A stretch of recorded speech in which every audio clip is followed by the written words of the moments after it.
Доброго дня. Продовжуємо нашу роботу. Good afternoon. Let's continue our work today. Today we'll have an interview with Ivan Anatolievich Udovichenko. Now let me remind you that in accordance with the rules of procedure of this contest, all the candidates were distributed questionnaires. And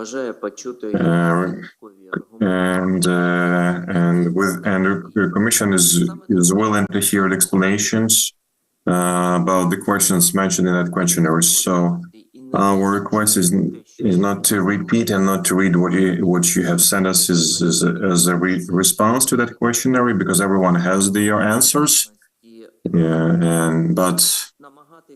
But try to be brief. And please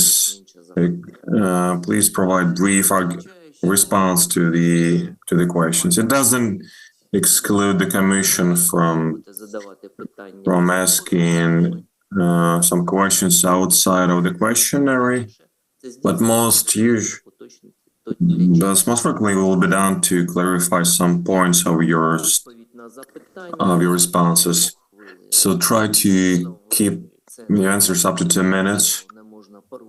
It doesn't mean you can violate this rule, but pay attention to this recommendation, because in accordance with the schedule, we have 1 hour for each of the contests, and of course the Commission can vote and extend the interview by separate word vote. Regarding the Commission members, please be advised that as of today, maybe later, Drago Kos will join us, who is currently in the hospital, but he watches all of our meetings. He's got his own opinion, and that he will articulate during the discussion later. But currently, we have three experts from Ukraine present here: Alexei Savchuk, Kirill Lehkий, Mykola Kucheravenko, and 2 international experts, Pavilas Malakalkas and Karen Greenaway. So 5 out of 6 members of the selection commission are present. The quorum is available, and we can start our interview. So before we proceed to the questions, let me ask you one question. Do you seek any recusal for the commission members? I have no recusal. Thank you. Tell us, please, in accordance with the property declarations since 2012, you've been registered in Bogdana Khmelnytskого Street, Sumy. Why in the property declarations of 2015 and 2016 you didn't indicate information about this room in the? Thank you very much for your question. Let me explain that indeed, when I was filling the 2015-2016 declarations, I did indicate in the chapter 3 this room for the motives that I believe that registration of the place of residence, I and my family members were registered in that place. It's just the confirmation of the confirmation of the position of the subject of the declaration. It doesn't influence in any way my property status. So we are not renting this apartment. We don't own this apartment, this room. Therefore, when I was filling these declarations, I indicated this address only as the place of registration, but I didn't indicate it in the chapter 3 the property items, because I realized that at that time вказаному розділі необхідно This chapter should reflect only the property items that belong to the declarant on the basis of some documents or actually used by the subject of declaration. After further on, during the next when I was filling declaration in 2018 and later, when there was available practice of filling these chapters, and there were given explanations from NACP, we were explained that it should be done. I corrected it, and I was indicated this department in chapter 3. Okay, in accordance with the chapter, starting 10th of June 2020, you've been using service apartment in Sumy. But in 2022, it was privatized by you and your family members. Would you please explain the reasons for obtaining this service apartment? Дякую за запитання. Thank you for the question. В лютому 2019 In February 2019, in accordance with the order of the prosecutors of the region, I was transferred from the position of the Konotop local prosecutor office.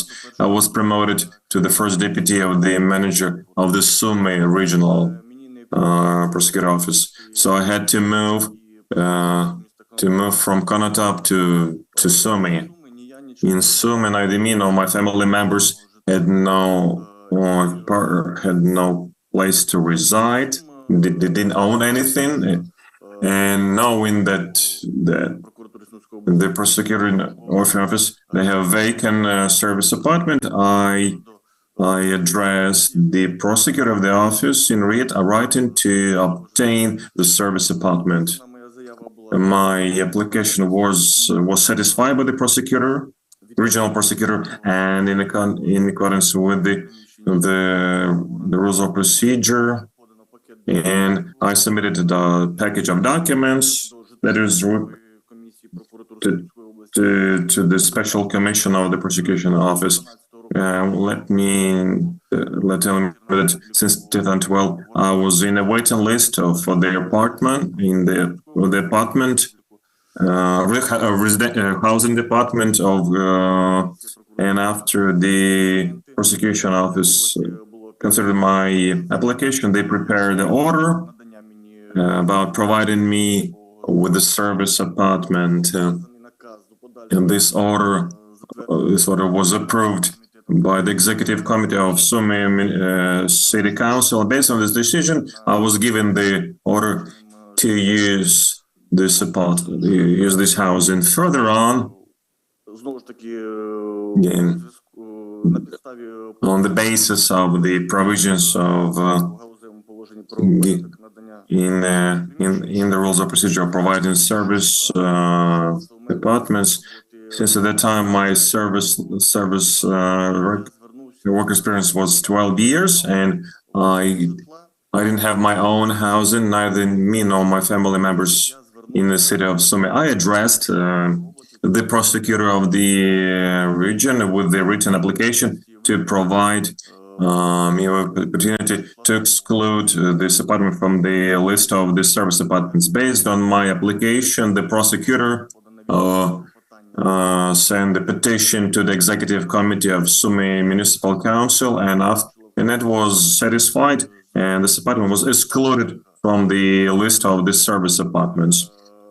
Later on, I prepared the package of documents for privatization of this department, and in 2022, in the September 2022, the privatization authority decided to transfer this apartment to joint ownership of my family. So me, my wife, my daughter, and me, we acquired 1/3 of ownership of this apartment. So we totally own this apartment, but in equal shares. Well, thank you. Tell us, please, in accordance to property declarations, in the 1st of March 2019 till 2020, you resided in the city of Sumy, in Sirka Street. Tell us please about the reasons for using this housing. Дякую за запитання. Thank you for your question. In continuation, what I have said earlier, due to my transfer to Sumy Municipal Prosecution Office, we moved to Sumy and we had to decide where to live. I have an aunt in the city of Sumy, and we knew that Є they їхня у власності квартира. own apartment.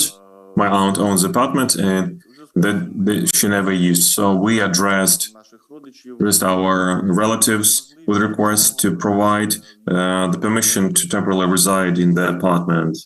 на що було отримано згоду. We gave the positive response, and when I worked in the city of Sumy, I resided with my family in this apartment. I paid for the utility services, and no official documents between me and my aunt were executed. We just lived. Відповідно до усної We just had the oral permission from the owner. This apartment was indicated in me in declarations for 2019, 20. Тобто ви безоплатно проживаєте? So we lived there free of charge. Yes, free of charge.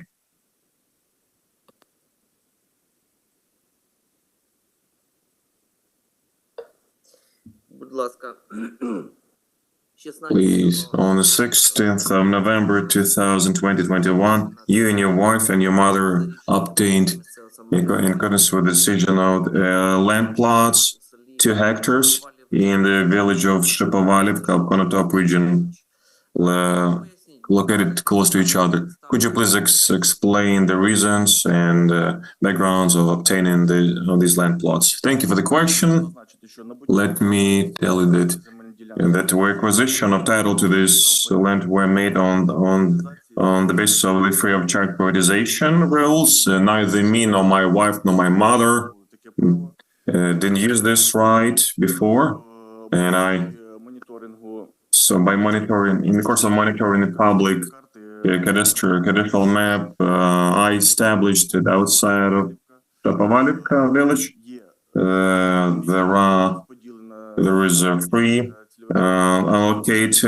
unallocated land plot, and вона була не розподілена і it wasn't allocated, and its acreage was 9 hectares. я звернувся So therefore I addressed the сільської ради the village council on territory of which this land plot was located with a written application to give us permission to develop design documentation. заяви я My application was also enclosed the copy of the location of this land plot, and after that, у подальшому моя дружина my wife and my mother заяви в інший період submitted the similar applications, і на сесії Попівської сільської було and during the session of the village council, the decision was made to allow us to develop design documentation. So the decision, this village council made decision not only about us, but decisions about other citizens' right to develop their respective design documentation. The design documentation was made by the private enterprise, and after that, вказані документи були the documents were submitted to the session of village council for final approval and allocation of land plot to hectare дружині і моїй матері. to my mother, me, and my wife, 2 hectares each. So what is the purpose of obtaining these land plots, and how do they use them now? Дякую за запитання. Thank you for the question. The said land plots are used by transferring them to a local farm as on the basis of lease, and the purpose of obtaining these land plots is to receive income from leasing these land plots. Roman Anatolovich, regarding your apartment located in Heroiv Krut, 62/4, apartment 47. We found that there is a specialized sale portal. There was the advertisement about the sale of this apartment. Could you? Yes, I can do confirm that my wife in January 2023 made a post advertisement for the purpose of sale this apartment because, strictly speaking, due to the military, because of the martial law, and this is Sumy is a border region, which borders Russia. The price is dropping each time, and this apartment is not used. That's why we decided to sell this piece of property. As of today, it is not. We cannot sell it because we own it.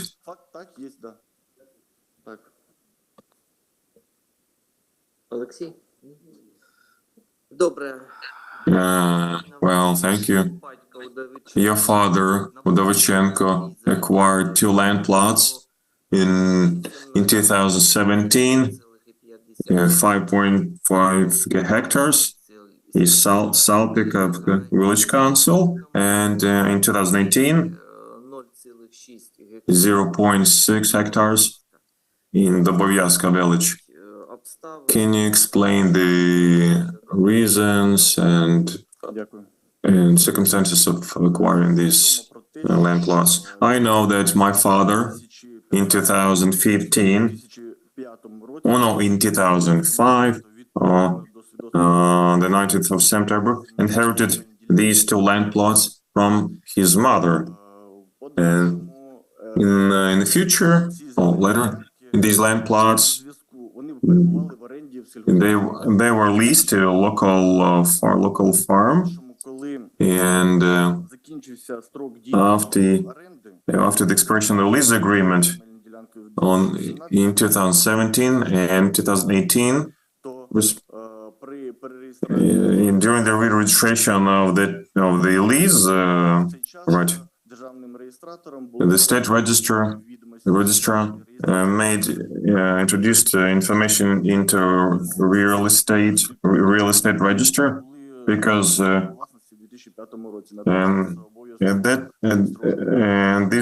was no obligation to register such land plots before 2015.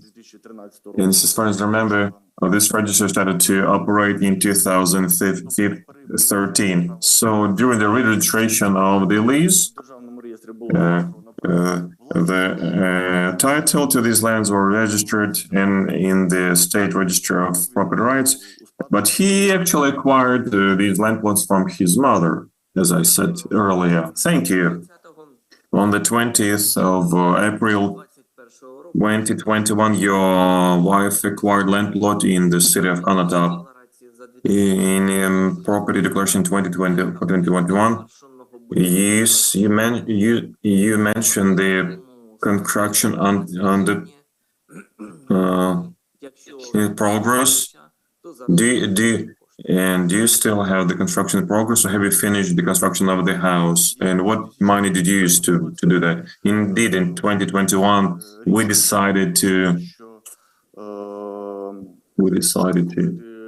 buy a land plot and try to build a house for ourselves in the city of Konotop. We bought this piece of land, and immediately we started the construction works. Both the purchase of the land plot in 2021 and construction took place in 2021 and 2022. Currently, this house is not finished. The property, we didn't execute any property to construction in progress, and we just suspended the construction. And everything is fine in our country. We will continue the construction. So the technical passport was not produced, and the percentage of readiness of the construction progress can be estimated as by 30-40%. There is a foundation, wall, envelope, and roof, and roofing, and windows. No finishing works were started, no external finishing works were started, and water, electricity were not, the house is not connected to electricity, power grid, and water supply system. So the source of funds that we used, salary of me and my wife's, and other income that are reflected in my 2021 declaration, in 2022 declarations. The approximate, I calculated that in 2021, in 2022, I used approximately 400,000 hryvnias 2021 and 420,000 hryvnias in 2022. So as of today, about 900,000 hryvnias were used for the purpose of building this apartment. Дружина придбала цей земельну ділянку. Дякую. Значить, купівля була здійснена в 2000. So the purchase was made in 2021. According to the declaration I have filed for 2020, as of the 31st of December 2020, my wife had 100,000 hryvnia on her bank account, and she had 250,000 hryvnia cash as of the 31st December 2020. So we bought a land lot in May or June 2021, and my wife had the funds, and this cash and the bank account money was used to buy the land lot. Fine. Your wife, since the 18th of September 2013, owned a Citroen Berlingo car 2011 make. What did the car cost her, and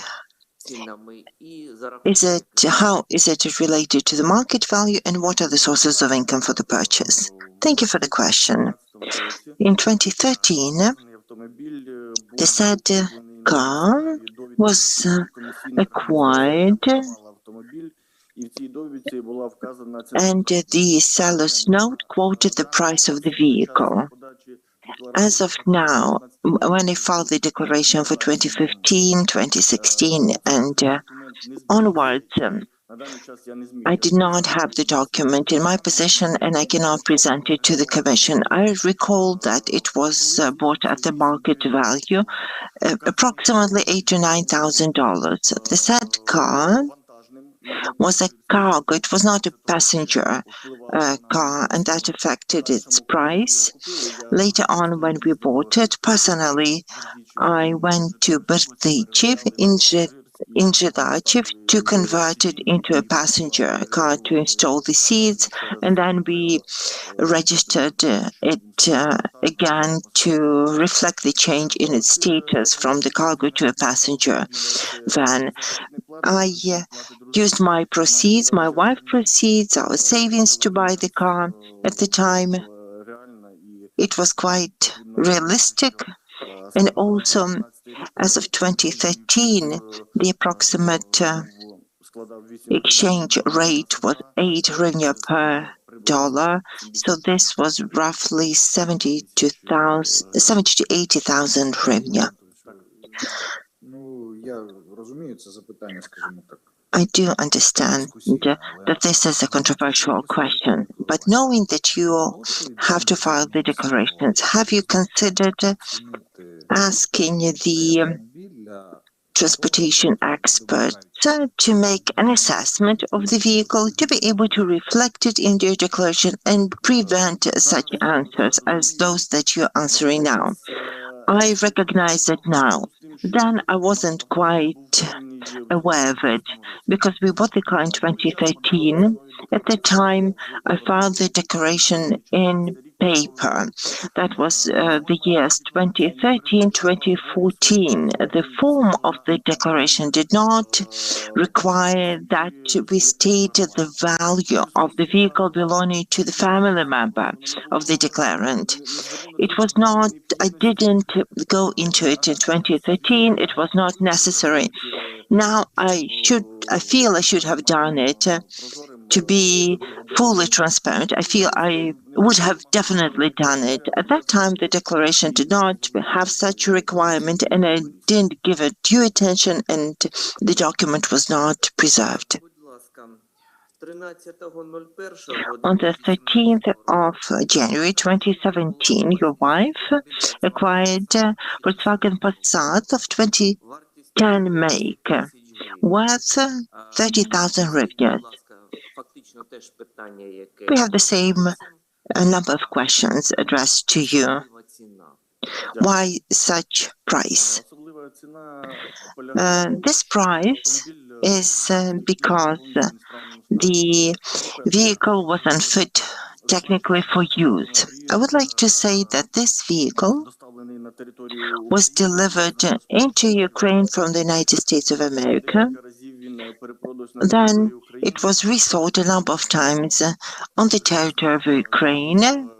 Surely it was after a traffic accident which happened in the United States. It was bought at an auction by the previous owners, and at the time when we bought the car, it was technically unfit for use because the previous owners accidentally drove it into a lake, and it sustained water damage. It had the engine damage, all the electronics was damaged, and the insides of the car were damaged. This explains the price. My father's-in-law family were selling the car. This was the agreement reached. We repaired the car in 2017, and we invested about 80,000 hryvnia in upgrading, renovating it, and making it fit. With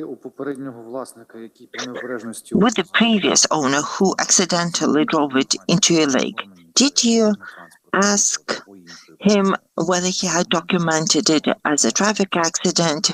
Are there any photographs of this vehicle at a time when this traffic accident or lake accident happened? I did inquire about it. I was told that no one was hurt during the accident. No damage was inflicted. No, anyone was hit. They did not call the police, and they did not register the accident. I would like to say the way I was told. It wasn't as if he was driving along the road and then he ran off the road and into the lake. It was a different story. The said car drove into the lake as they were recreating on the lake or on the lake shore. I could see that the electronics needed to be replaced. That was true. Thank you. From the 4th of December 2021, you're declaring the use of the vehicle BMW 2014, owned by your wife. Again, what are the grounds for the purchase, sources of income? Thank you for your question. The said car was bought with the shared money of my wife and myself, which we made as our salary that I and my wife had made. As for these sources of income, I would like to say that as of the 31st of December 2020, my wife had 350,000 remaining as a balance. In 2021, I made, accordingly to my payroll, 939 plus hryvnias, and my wife 76,000 plus hryvnia. Also, I would like to say that in 2021, in November 2021, we had sold the Volkswagen Passat car for 120,000 hryvnia. And if we put the income for 2021 together, we had the cash to buy the car as of the 4th of December 2021 for 400,000 hryvnia. This is market price. It is objective. This was a car in a good condition. It was documented through a purchase and sale agreement at a service center, and I reported it in my declarations. Fine. Tell us. According to the information we have, you were a witness in 2 criminal cases. If you could please explain. Thank you. The first criminal case was investigated by the security service staff in Sumy region. It was about documenting a crime of the head of Konotop Police Department. At the time, I was working as deputy head of Konotop local district prosecution office. The circumstances were as follows: that the police chief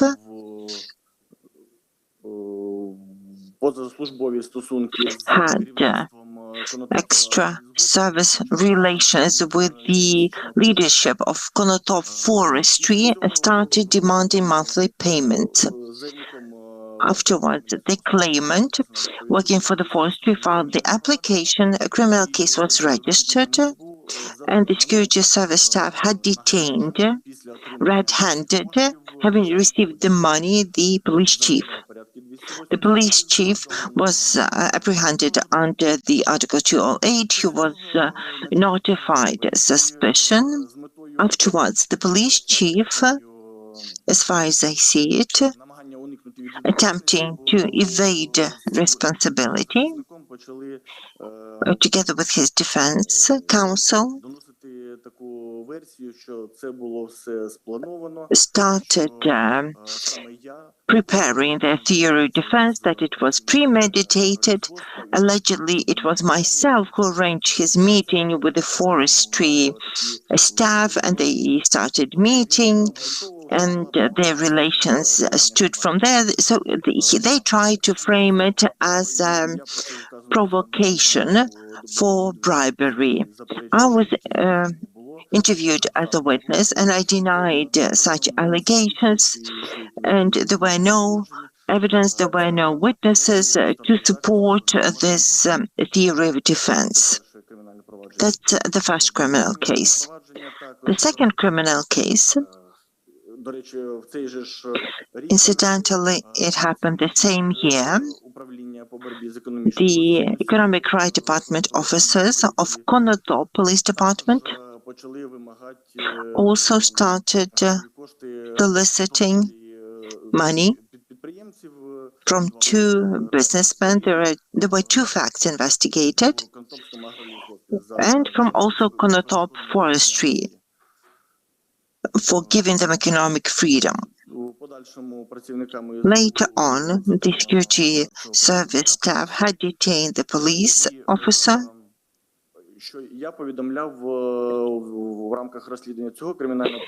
Under this case, I testified that according to the head of Konotop district police officer, I knew that this police officer was soliciting from the locals, soliciting money from the locals. Not to give you any details, I knew the police officer. He appeared in some criminal cases, At the request of my supervisor, I made a call to the police officer and I warned him that if he went on doing what he was doing, he'd be charged. And this is what I had testified during the pre-trial investigation and during the court proceedings, that there was covert operational information, that police officers are involved in soliciting money, and this was verified and acted upon. As for the first criminal case that you had mentioned, what could be the reason for this libel? There are two reasons. Firstly, as a defense, trying to prove the theory of provocation, and secondly, as I see it, he may be trying to implicate the prosecutors in the case, and that could have lessened his liability, because the prosecution of Sumy region was prosecuting the case, and the security service were doing the pre-trial investigation. This is my opinion. Why you? I'm not prepared to say. I still don't know why he made that allegation to this very day. Thank you. Будь ласка, питання. Do we have further questions? Do the members of the Commission have further questions to this candidate? Ну, якщо питань немає... да, будь ласка, Олексій. Якщо завершив, скажіть, будь ласка, який напрямок вашої професійної роботи можна назвати експертним? В чому ви спеціалізуєтесь зараз? Where do you feel you have the strongest expertise? In what line of work do you specialize now? Since I'm currently working deputy head of the local prosecution office, зараз намагаюсь відточити майстерство управління, I am working on my art of managing the team, making sure my team works smoothly. I make sure the proper control is in place. As for the criminal law, is that the area that you had dealt with? You have extensive background of working for the prosecution office, but do you specialize in any kind of cases? В основному ми спеціалізуємо у зв'язку з тим, що Because our region is an agricultural region.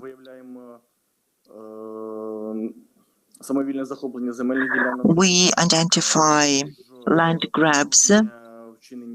We identify budget violations with the budget assignations during the repair works, public works. Thank you. What number of cases to do with corruption have you had over your career? A year, leaving aside minor petty corruption such as 369 bribery cases, offers of bribes to police officers. A year we send approximately 3 to 4 to 5 criminal cases. Скажіть, чи стикалась, Сумська область, вона не тільки... Sumy region isn't only agricultural, but is also a border region. з випадками корупції на миті Have you seen corruption at the customs у вашій області? in your region?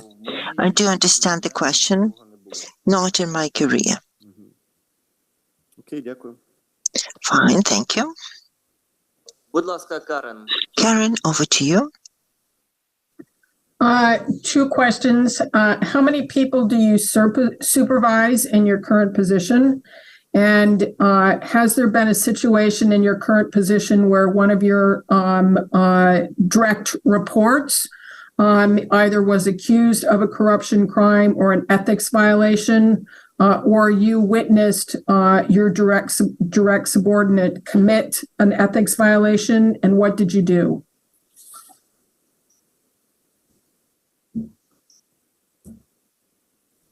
Дякую за запитання. Thank you for your question. Зараз я керую I'm now активом, leading a team of 17 staff, у нас згідно розподілу and відділи.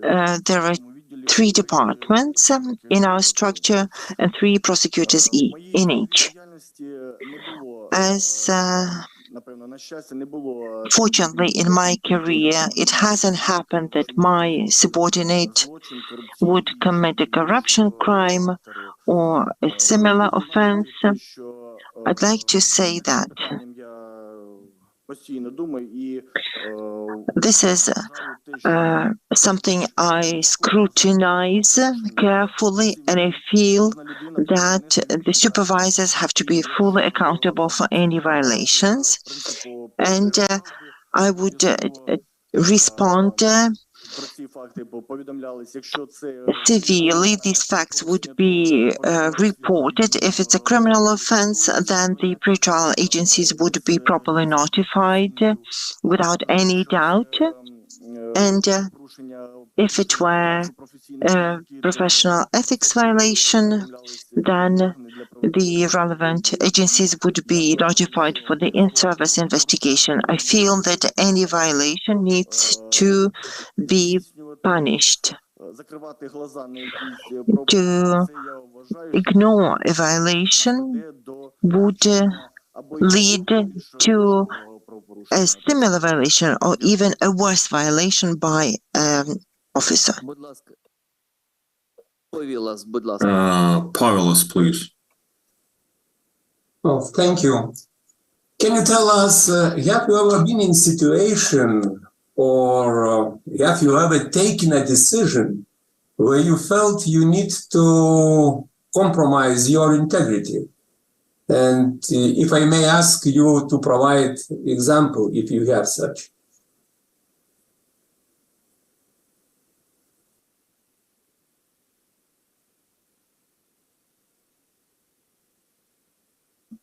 Дякую за запитання. Thank you for the question.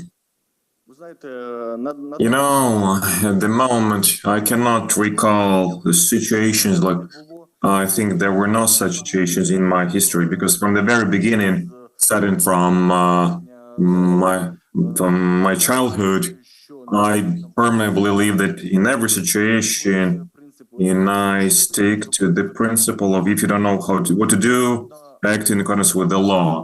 Then in this case, it will be much easier to take such decisions, no matter how difficult they are. If you act in accordance with the law, then you feel відповідаєш перед собою. you're responsible to yourself, and people will value this act. Even the guilty person will realize that the guilty person committed a crime, committed offense, and it should be punished. And and this punishment is going to be fair. Thank you. Повілас, у вас ще Well, I would Do like you have to a ask, question? I would like to ask a bit in another way. Have you ever been involved in a situation where unfair decision was made?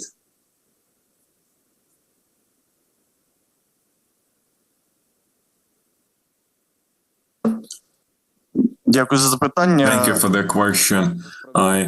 I never took unfair decisions.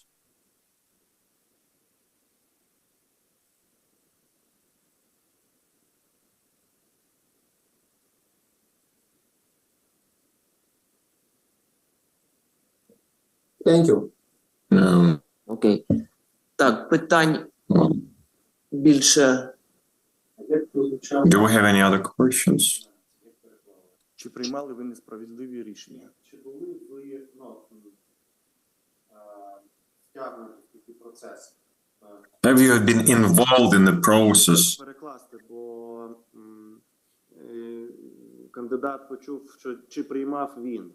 Ну, тут, мабуть, So maybe it's not. It's better to say to. It's better to say to involved in the taking the decision. такою. Так, правильно, Павелос? Я Pavelos, do I understand you correct that you wanted to say if the candidate was involved in their situation, or did he himself take? No, Okay. no. My Ні. question is, have you ever been in the situation involved when somebody else made unfair decision? Not you, but somebody else made unfair decision, and if yes, what was your reaction?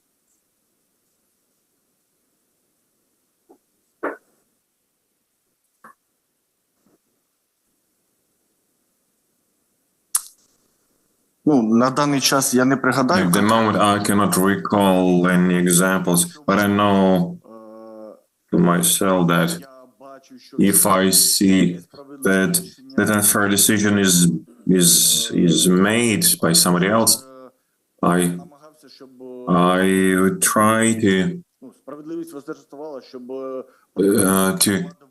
to make sure the position of the person would become що саме known to the other person. So I try to promote that the justice would prevail. This is my position. Дякуємо. Дякуємо. Thank you. Більше немає. If there are no other questions, we would like to thank you for your participation.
Продовжуємо наші співбесіди.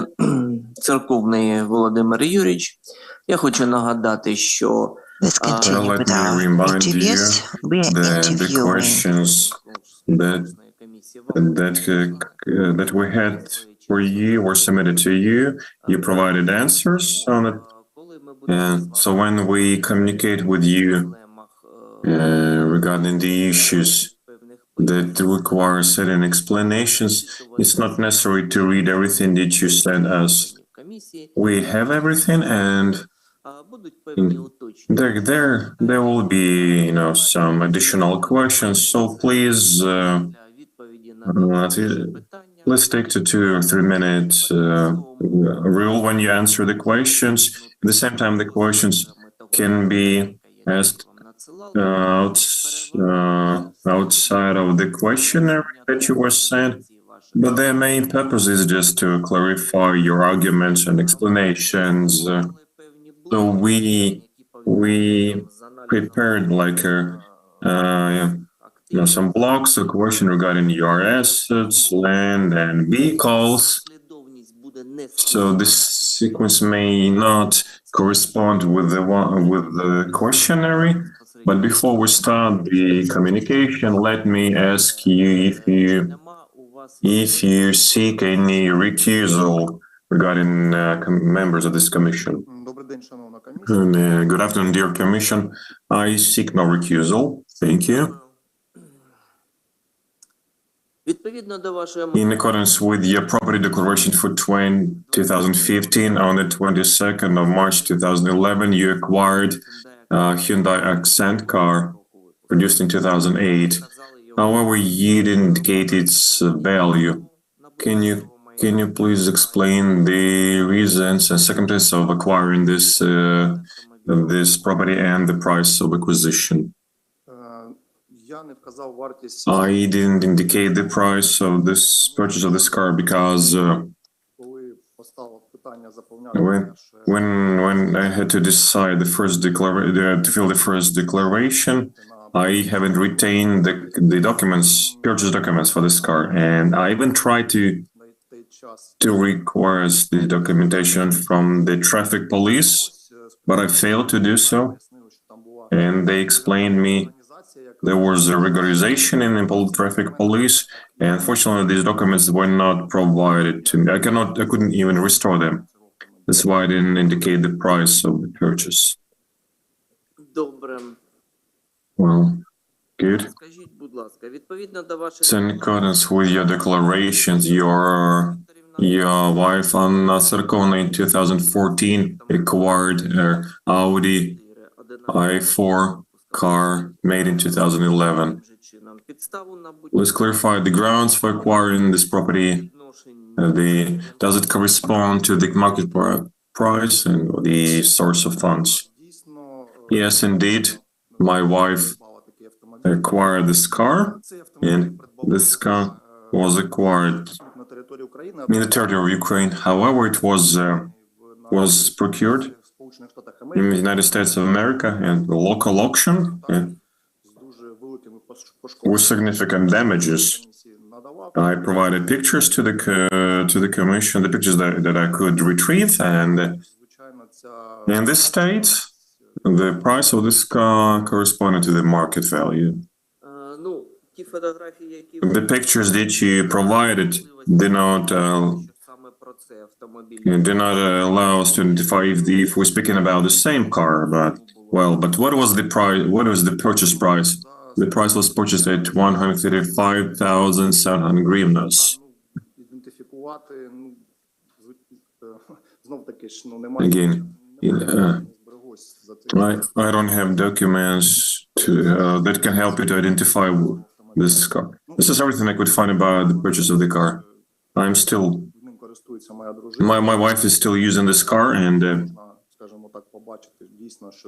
you can see this is the car I mentioned in my declaration. In accordance with the information about significant change in the property status for 2017, you received from your mother Irina Georgievna, 600 тисяч money in the amount of 600,000 hryvnias. Would you please explain the origin of the funds? Так, дійсно, я отримав. Indeed, I received a gift from my mother. Це, як то кажуть, було житлове Да. питання, тому що в мене не було I didn't have ніколи like- житла. I didn't have my own residence, place to live, and in order to support me, my mother decided to sell her apartment that she owned, and it was in the city of Kharkiv. I provided the address of that, and the money were given to me, so I could buy a property for myself in the future. And so my mother couldn't find the purchase agreement, but you can find information from the register of real estate register. документів ви не надали. So you didn't provide documents. No, I cannot. I was sure that she had the agreement, but she looked for her papers and she couldn't find it. Складно подивитись по реєстрам. But if you said it's not so difficult to retrieve information from the register, why didn't you retrieve the information from the registers? Truly speaking, I don't know. Треба мати повноваження, свої повноваження детектива. Я не можу виконувати. You need to have authority to do so. I cannot use my authority as a detective to retrieve this information. Це комісія робила, да? So you want commission to do that? Добре. Well, good. Відповідно до ваших майнових декларацій, In accordance with the property declarations, your wife Anna Viktorovna Tsarkovna acquired ownership of our 436 square meter land plot and the 143 square meter residential house in the village of Kryukivshina, Bucha district, Kiev region on 25th of January 2017. So please clarify the grounds for acquiring this property and its value.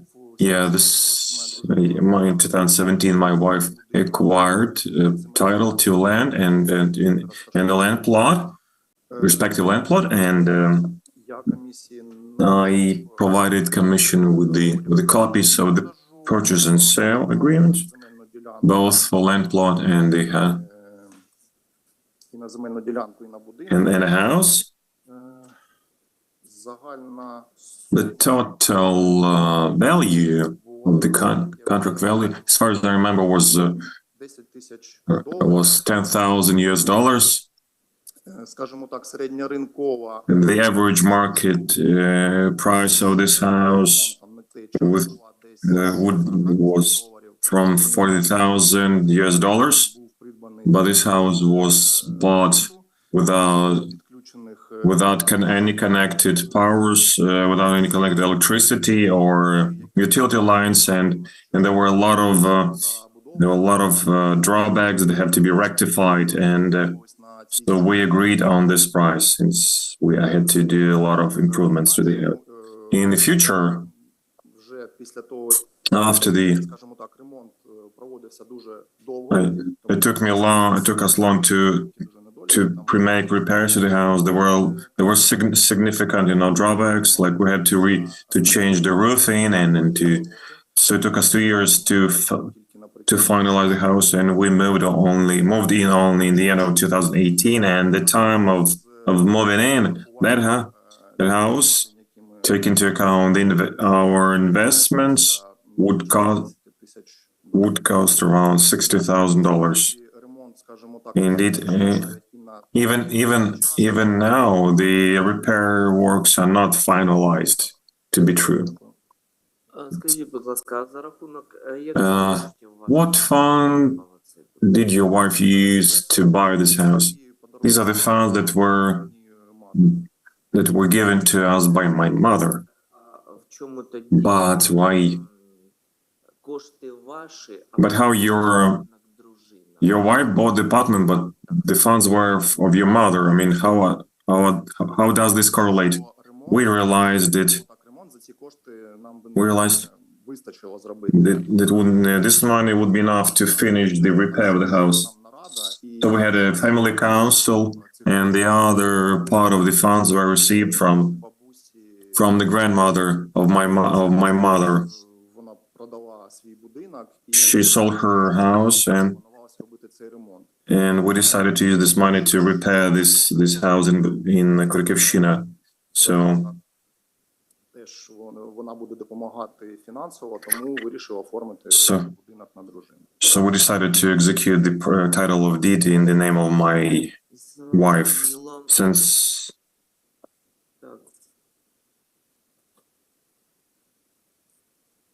understood Відповідно до даних in accordance with the state register of court decisions, you were the defendant in Romanov Anatolyevich complaint concerning his ownership to the car.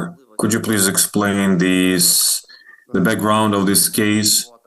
Indeed, there was such a court case. Indeed, I admit that in due time I was in charge. I was using Chevrolet Lachetti car and I used it on basis of the power of attorney.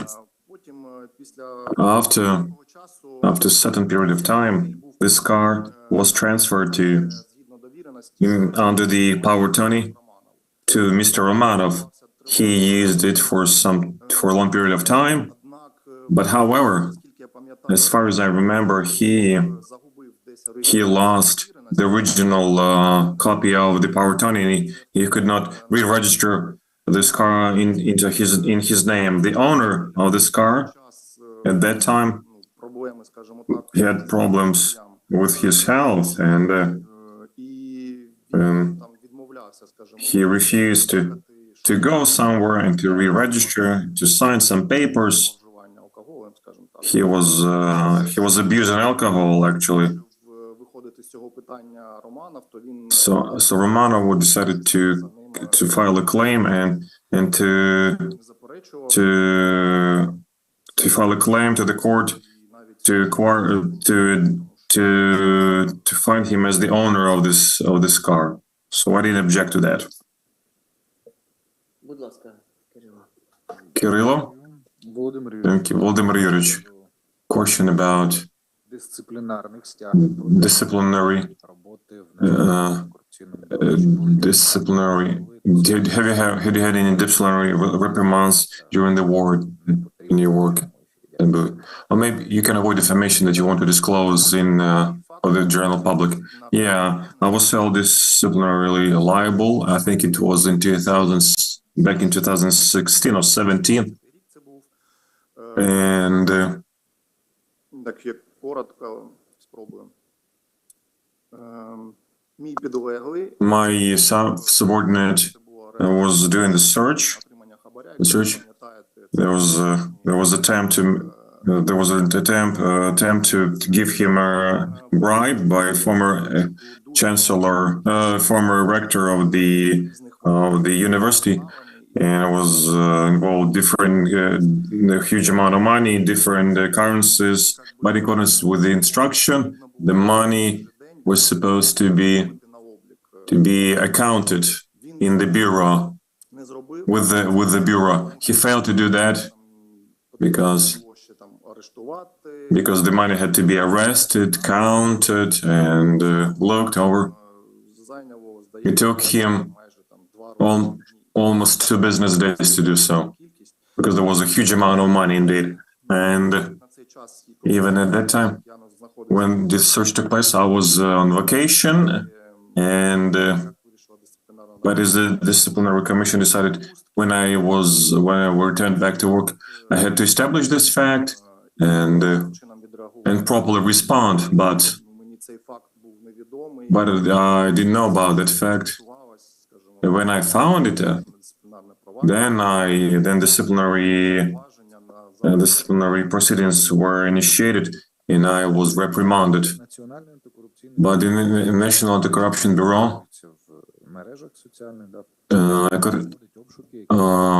conducts a lot of searches, and that results sometimes in the retrieval of huge amount of cash money. Did you discuss anything about that? Was the instruction amended? No, there was no amendments to the instruction, but що So what we do, we just account we register the amount, and then we take the money from the depository, then we recount them, then we look at them, and then we put them back into the depository. Так, у колег теж немає No запитань. questions from colleagues so far? Запитання. Are there any questions to? Павіласа і Карен немає. Are there any questions from Karen, Pavilas, Задали Олексій. Kirill, and me? We asked questions. Все, тоді дякую. Well, thank you. Добре. Thank you.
Продовжуємо наше спілкування. So let's carry on with the interviews.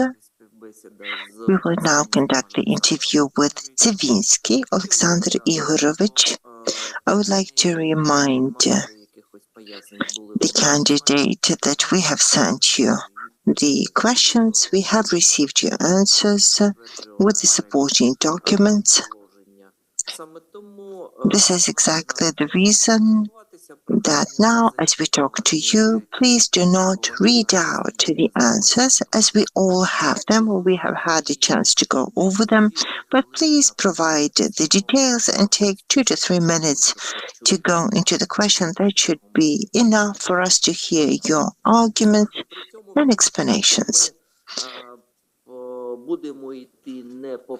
We will not be taking the questions in the same sequence, but we have grouped the questions into the blocks pertaining to your apartments, vehicles, assets, etc.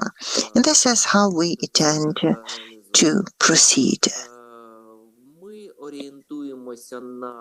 We are planning to take an hour given to us by the rules of procedure. But still, if that should not be enough, we can extend that period through our joint decision.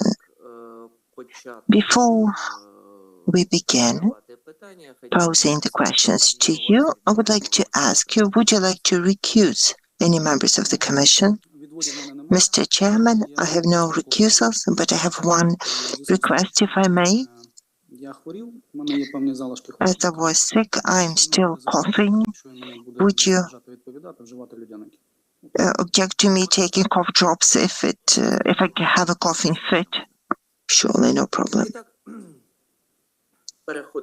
So, then, let us start with the questions. According to your property declaration for 22 on the 18th of February, 2003, you acquired a land lot with an area of 593 square meters in the village Desnaruske of Lviv, district of Lviv Oblast. How did you come to own the property, the value, and value then and value now? This land belongs to my wife. In my declaration for 2022, a technical mistake was made, and this land lot was honestly declared since 2015, so it's a technical error.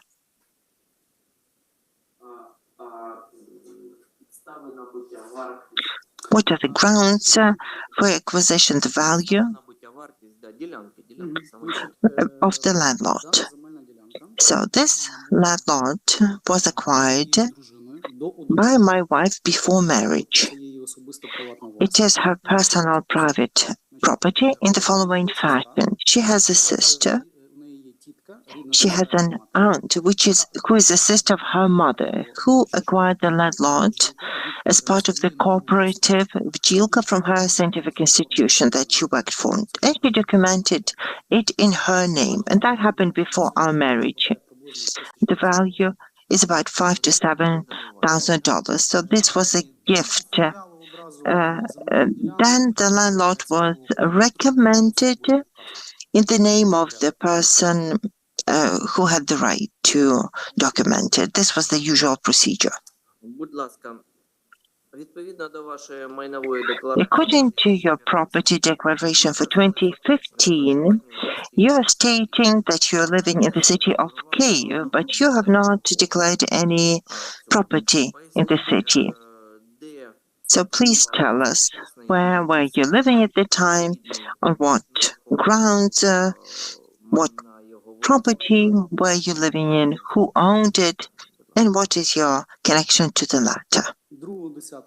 On the 2nd of October 2015, I was appointed to the position of detective of the NABU. Somewhat early, I relocated to Kyiv.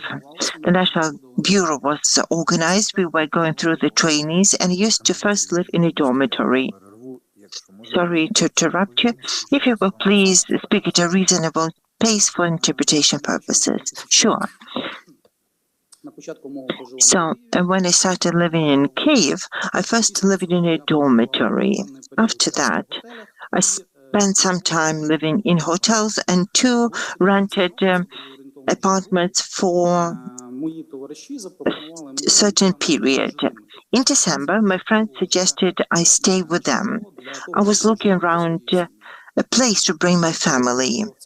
So I lived in the apartment until the 27th of December, and since there were no other address for correspondence with the NABU, I stated this address as my place of stay at the end of the year. I moved out on the 27th of December, and the next year, at the point of declaration, on the 31st of December, I was in Lviv. I declared the object I was using.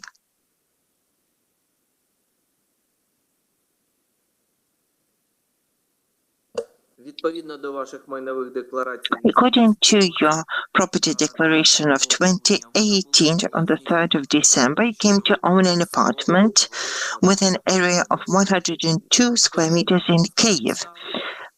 Please tell us the grounds, the value, etc.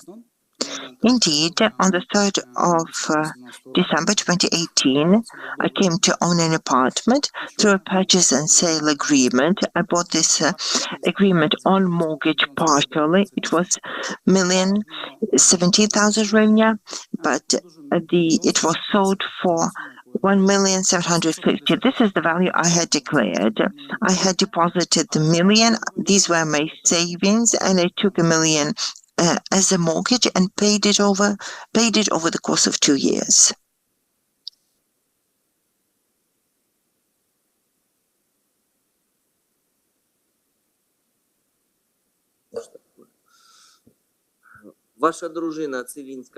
Your wife, Цивінська Мар'яна Володимирівна,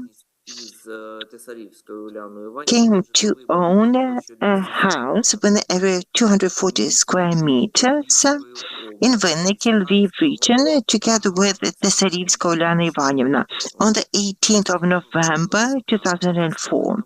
Could you please explain the grounds, how she came to own the house, what's the nature of relations with the co-owner of your wife? Let me make the first clarification. According to the information that I had declared about co-ownership, about the date, for the date of declaration, the owner was different at the time. It was the grandfather of my wife. The grounds. Let me just say a couple of words about the history of this house. This house, they started building it 70 years ago by her grandfather and great-grandfather. I traced the documents for 1864, under which the construction permission was granted. Therefore, this house was a family home equipped and built by her family. 43 years later, the grandfather of my wife, we were not married at the time, he gifted her a share on the 2nd floor, and then the family completed the restorations of the hut, equipped a separate apartment, added a separate stairway, a separate sewage, water, and electricity. When this building was formally accepted by the local administration, the documents were issued, according to which the right of ownership was registered to my wife for 19 half of this property. So it was a gift.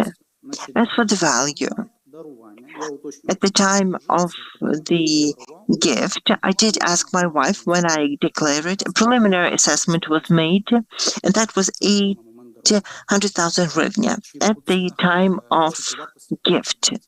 Or would you like to walk through the value of it? Later on,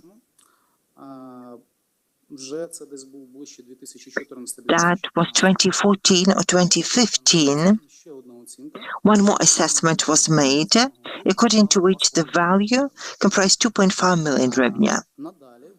Later on, in 2017, especially for declaration purposes, we had an assessment made in order to have the expert findings to be able to present it should it be necessary. And the number comprised 948,000, and that is the value of her share. Later on, an assessment was made of the entire house, considering the rights of the declaration, and the value of the entire house comprised 2,496,000 plus 4.5 million. Дякую. Thank you. 5 квітня On the 5th of April 2011, ваша мати your mother, Polykovsky Olena Georgina, and your stepfather, Polykovsky, came to own an apartment of 42.7 square meters at the address Viva Franca Street, based on a gift agreement. If you could please explain the fact who gifted them the apartment, what is the nature of relations with the previous owner. One of the previous owner was myself, and I will tell the story in short. In 1894, my mother, under the law on privatization, privatized the apartment for 3 individuals, myself, my sister, and herself, in equal shares. Later on, in 2011, my sister was planning to get married or had got married, and the new family needed a place to stay. Accordingly, I gifted my share to my stepfather, Polykovsky Mykola Fedorovich, and my sister too gifted her share, a third she owned, and partially to my mother, and he, in turn, this will be your next question, gifted to the sister and mother his apartment at a different address, located close by. So basically, this was a family swap, because my sister needed a separate place to stay to establish her family.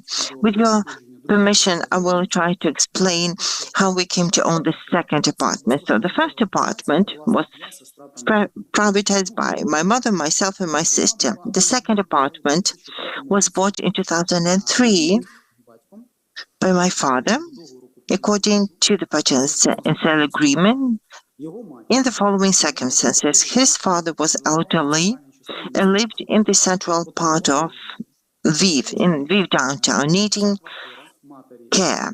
So the mother's apartment and my stepfather's apartment were sold, and with the proceeds, or rather with some of the proceeds, the apartment was purchased, which then the stepfather gifted to my mother and sister. Fine. Скажіть, будь ласка, відповідно до ваших майнових декларацій 16.01. According to declaration of 2018, you came to own a vehicle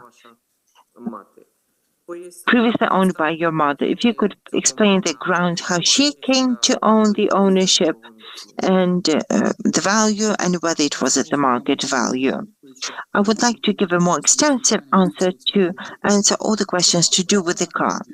As a fact, my mother bought this car in 2016 in late September through the general power of attorney for $17,000, 425,000 hryvnia.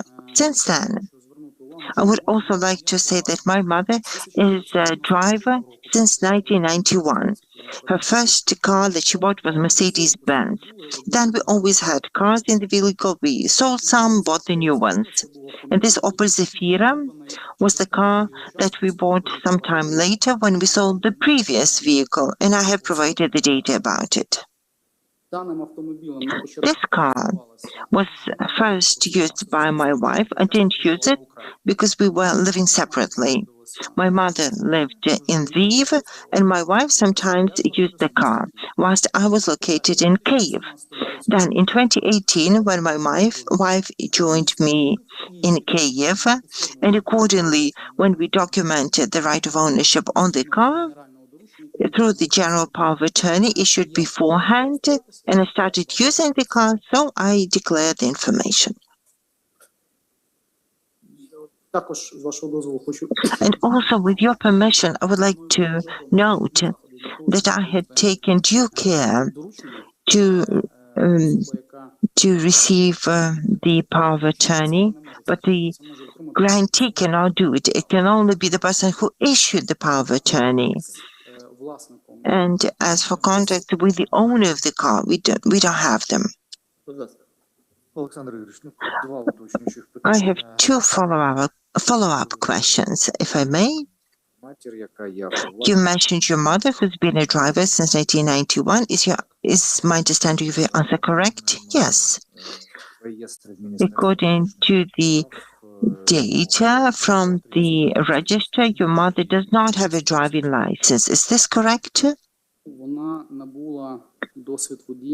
She learned to drive in 1984.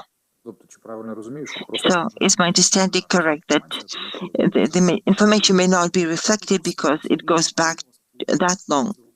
She has been a driver.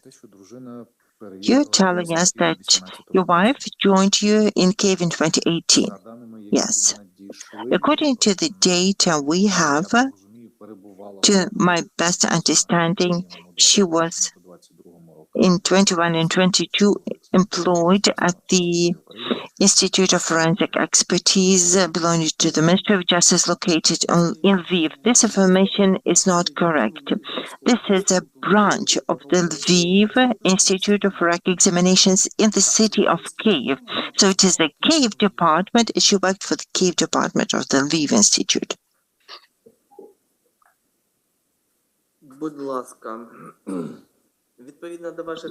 According to your property declaration for 21, you received a honorarium from the International Renaissance Foundation amounting to 34,882 hryvnia. What were the grounds to pay you the honorarium? Under the Article 25 of the law of Ukraine, I was doing academic work. I received the fee for doing practical research. What was the nature of this research?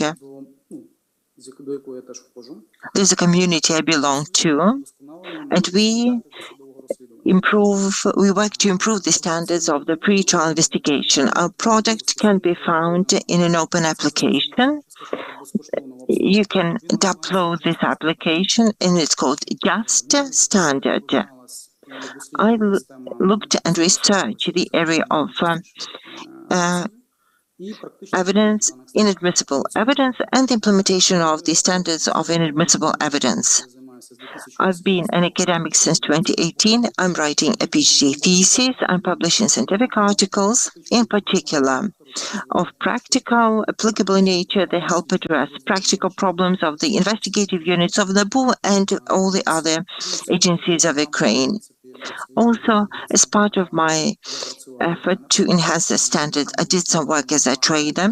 We conducted 2 training events for groups of 30, including prosecutors from the General Prosecution Office, Special Anti-Corruption Prosecution, NABU, State Bureau of Investigation, and we discussed the pre-trial investigative standards. According to your property declaration of 2021, your family income comprised 1,900,000 in 22 over 2,300,000. At that, in 21 nor in 22, did you declare any funds? If you could please explain, did you have no funds? And if so, did you make any significant outlays during the period? As we have discussed earlier, in 2018, I bought an apartment. I paid the mortgage on it in 2019-2020. the apartment needed capital repairs, and this was my priority for 21. This is where I invested my money, and also partially in 22. This can also be confirmed in my declarations, according to which at the time I leased a separate apartment where we stayed, because the apartment was going through capital repairs. At the time when we completed the repairs, I did have the funds, but under the declaration threshold, about 1985,000 hryvnia. As for the significant outlays, as far as I understand, you're asking me about the purchases over 50 subsistence minimums. I didn't have a single time purchases in this amount. I did have significant spendings, but this was done on a regular basis. I plan my spendings very thoroughly, considering all the needs, and I am prepared to give you a monthly breakdown if it is necessary. With your permission, one more question regarding registration of your wife as the sole proprietor. Do you know what type of activity is the main, and what type of activity is that? And so what's the occupation of your wife? Yeah, unless it's secret or sensitive information, or information that cannot be disclosed. Yeah, she's involved in investigations. She's the forensic expert and psychologist, private and certified. And secondly, she's one of the top specialists of polygraph specialist, and so. Her activities includes the corporate investigation. So she is a certified psychologist and polygraphologist. Yes, exactly so.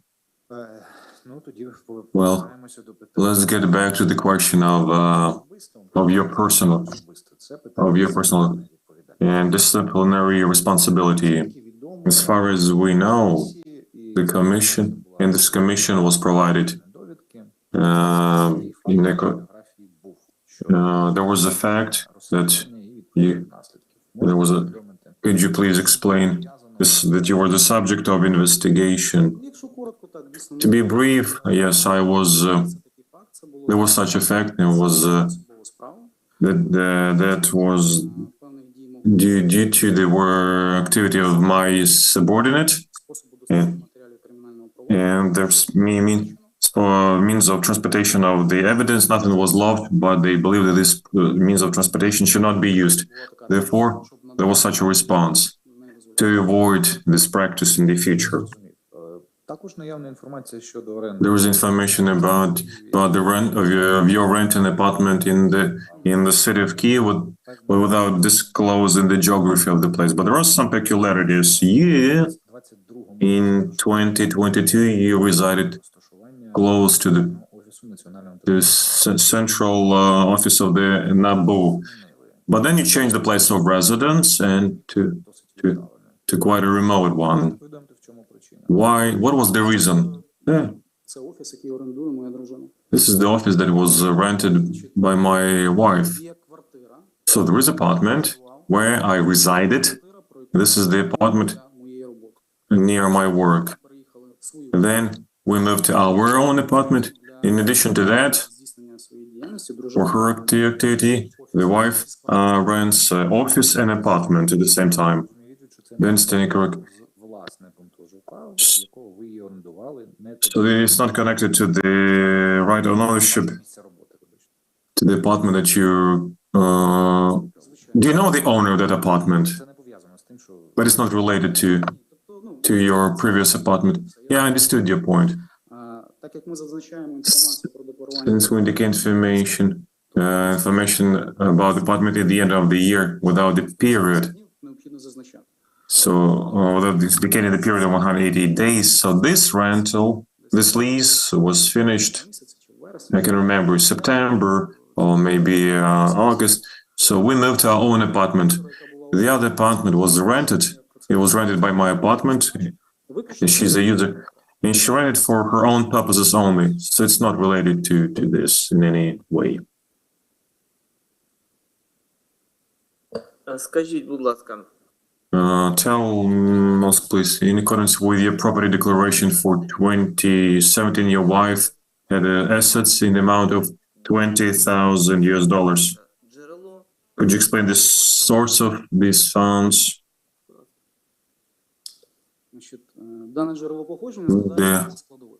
There are two components. First component Заробітна плата is the salary і її доходи в якості and her income as the sole proprietor for 2016, 17, and partially 15. The other component, and this amounts to some $5,000.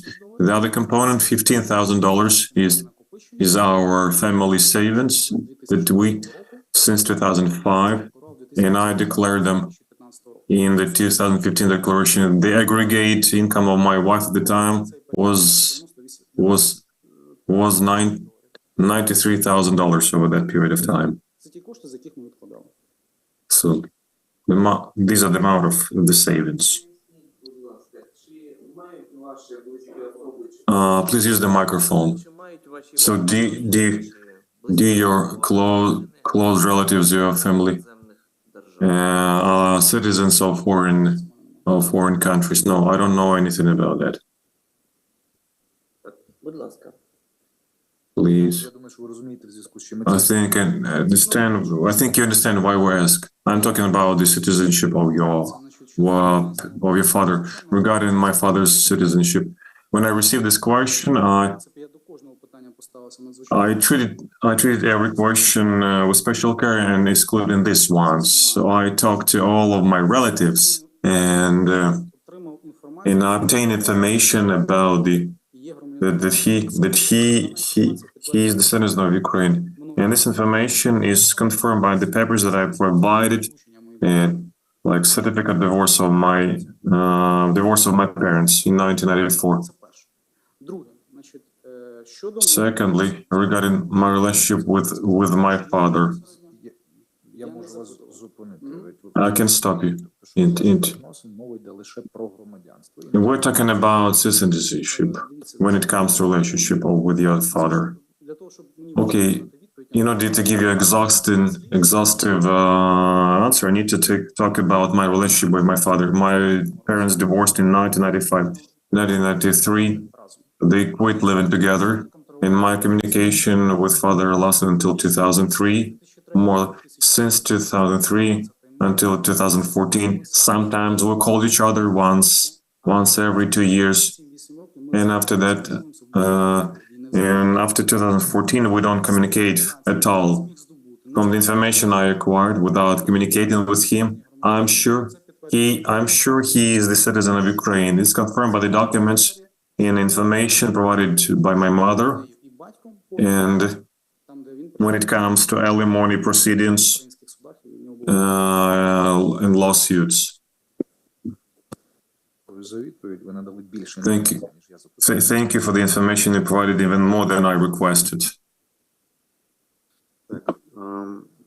Скажіть, будь ласка, Tell me, please, Alexander Igorevich, since 2003 until 2015, you worked at the Ministry of Foreign Internal Affairs. Have you encountered any corruption risks or deeds in the structure you've been working for? If so, what was your response in this case? Since 2008 until 2015, I've been working for the department of the investigating of the crimes against the health and life of individuals. It's a very specific department. We worked with items that are within. Okay, the following day, we worked. I never encountered these situations, but I knew that there were some cases. In 2014, when they had the Revolution of Dignity, the deputy head of the staff of the deputy head of the Human Resources Department was appointed Mr. Bachovsky, and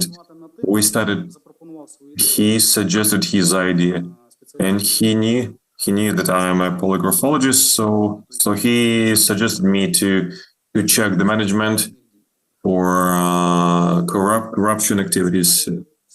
Mr. Zagaria supported this idea. I suggested, Roman suggested to check him as the person who initiated that. What we did in live in one of the TV channels. That was my idea. But I cannot remember any facts of corruption.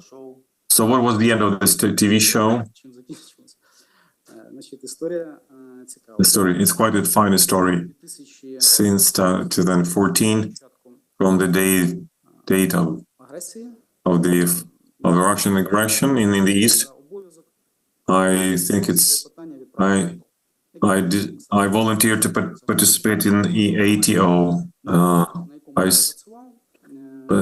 Since taking into account my occupation, nobody went to the ATO, but when we initiate, my initiative was met, and I was able to participate in ATO. When I came back, this initiative was closed. Since 2015, you've been working for NABU, and can you? Okay, so you've been working there for 7 years. Is there anything you're proud of? So can you state something as some sort of achievements over these 7 years? What are your main achievements over these 7 years for the understanding of the principle, of your principles, of your attitude to work that you used at the Ministry of Internal Affairs? So what did you do over the 7 years at NABU? So, I mean, what was your efficiency? I'm not talking about your competence or proficiency, but in terms of your integrity. What are you proud of?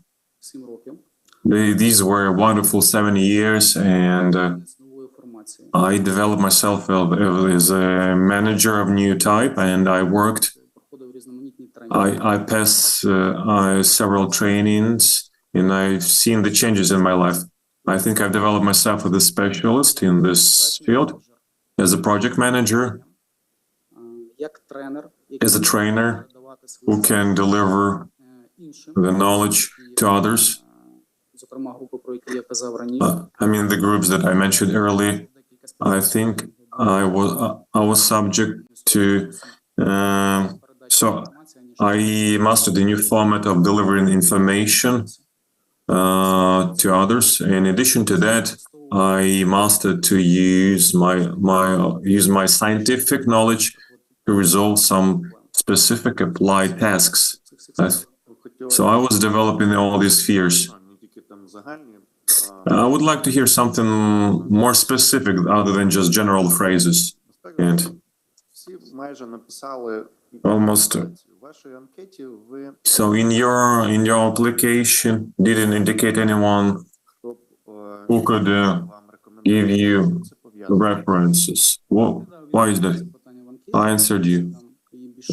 Will give you. When I read this question, it became quite interesting. I mean, quite profound for me.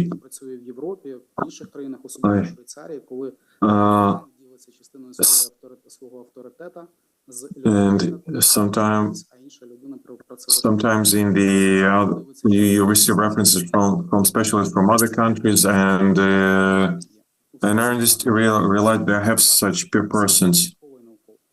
So I have persons from scientific and development sphere. When I start thinking about the professional area, I realized that the only persons who can give assessment of my work are my managers. So there was a moral dilemma for me, and the point is that if I refer to them with this question, it will be some sort of conflict of interest. That's why I never addressed anyone, and I provided my position in the questionnaire. Together with that, I informed the commission there are such persons, the persons who can provide letters of reference Але for me, but будь-кого без людей but характеризувати професійно, ну, but що це but it makes no sense to give the references from people who cannot give professional sense of my work. Okay, so then so could you I think my managers can give the references about my work and my direct managers. I'm talking about the professional field. There is a development sphere when I've been working and I transfer my knowledge to, and there is a scientific sphere. Можна я хотів би уточнити. I would like to clarify. You several times you refer to your scientific research and scientific sphere. In your application form, you indicated income from the work at Lviv University Internal Affairs. What kind of scientific activity is that? At that time, I was in charge заняття of seminars, workshops судовій експертизі. on forensics, practical forensics. Do you have any scientific? Did you have any scientific degree? No, at that time I didn't have. But I was planning to write a thesis. It was directly connected with my profession at that time. I was the manager. I was in charge of the forensic department, and so I was transferring knowledge to them, to these people, to my subordinates. It was back in 2014. In 2000, you stated this income in 2015. So since you delivered seminars, but it had to be in the free time from your main occupation. When did you deliver these seminars? At 8 o'clock in the morning, at 7 o'clock in the evening during the break. So this time was deducted from my main time, from my work time. I asked them to do that on a Saturday. So I talked to the accounting department, but for each, there were not so many episodes actually of my work. Did you have any? So what about Saturdays? Mostly universities, they have 5-day business week. The trainings were delivered, maybe 1 or 2 pairs per week, but each time I planned it in such a way that I traveled a lot because of my work, but there was one day that I allocated for such trainings. Indeed, I didn't lecture a lot back at that time because I was pretty busy. You started to speak about the scientific activity. I understand that you have no scientific degree so far. Do you plan to get one? Yep. Do you have enough time for this? Yeah. Thank you for your brief answer. What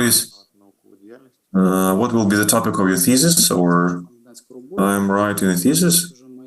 The acquisition of foreign property using the professional position or official position of the person. Are there any questions from other members of the commission? No questions? На все добре. Thank you very much.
Ярчак Ігор Степанович. Співбесіда зараз буде здійснюватись саме з ним.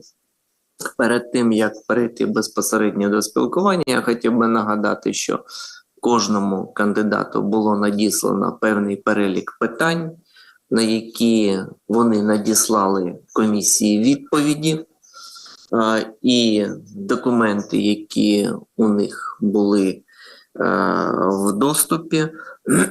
Ми все це проаналізували. Тобто, відповідаючи на те чи інше питання, зачитувати або посилатися на ту інформацію, яку ви нам надсилали, сенсу немає. У нас воно все є ось в кожній папці.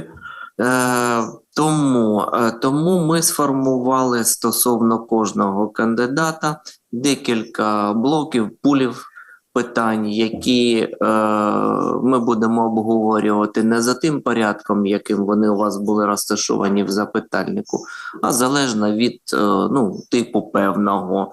Квартира, авто, активи, земля. Такими блоками якраз і будемо спілкуватись.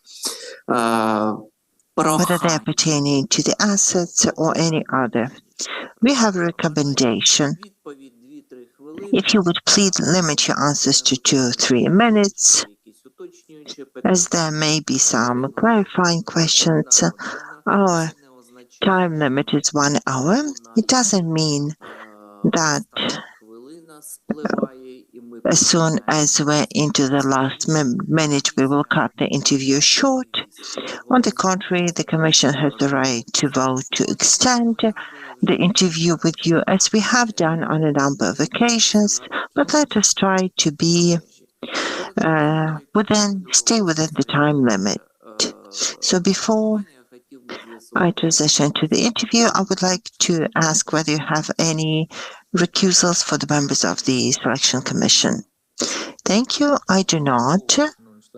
Esteemed Chairman, may I, perhaps once certain information is announced, a recusal may happen. I would like to announce the disclosure. I'm a defendant in one of the cases under the investigative jurisdiction of the NABU.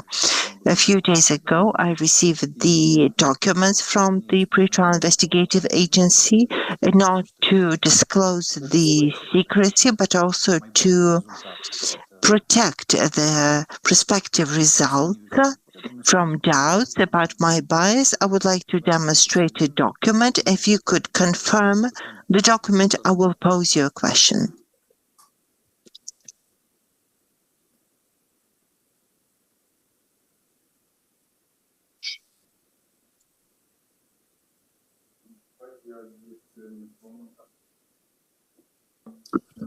Так, я є керівником органу. I confirm that Центрального органу питання міжнародного співробітництва. I am the lead for international cooperation. As the lead of the SATRE agency, I only make the decision to file the MLA request to a different country or any other requests. At the same time, I have no influence on the decisions made as to the pretrial investigative materials.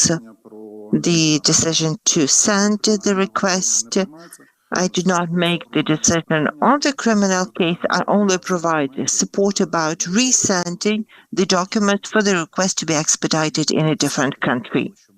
Still, in order to prevent any challenges to the interview and the voting, I would ask the chairman to put the matter to the vote. As for my self-recusal from the participation in the interviews of Yarchak Igor Stepanovich, on the grounds that I could potentially enter a conflict of interest as a member of commission, as an attorney.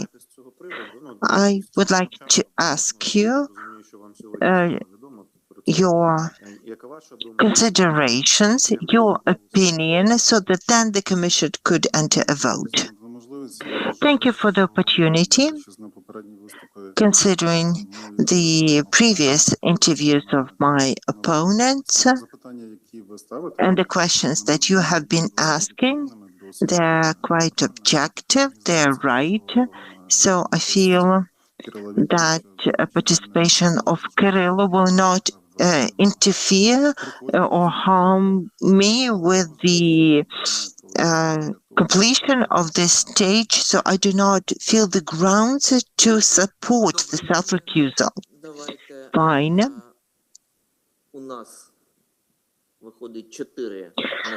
We have 4 members of the selection commission who have to take the vote on this matter because Kirilo cannot file his vote, so I'm putting the matter to the vote. Which members are for turning down the self-recusal submitted by Kirill Lehkov? Myself, Kutyrenko Mykola, 4, Alexei, 4, Karen Greenaway, and Povila Smolokountses are both voting for. So the recusal has been refused, and like all the members of the commission, he is to continue with the interview. Thank you. Будь ласка.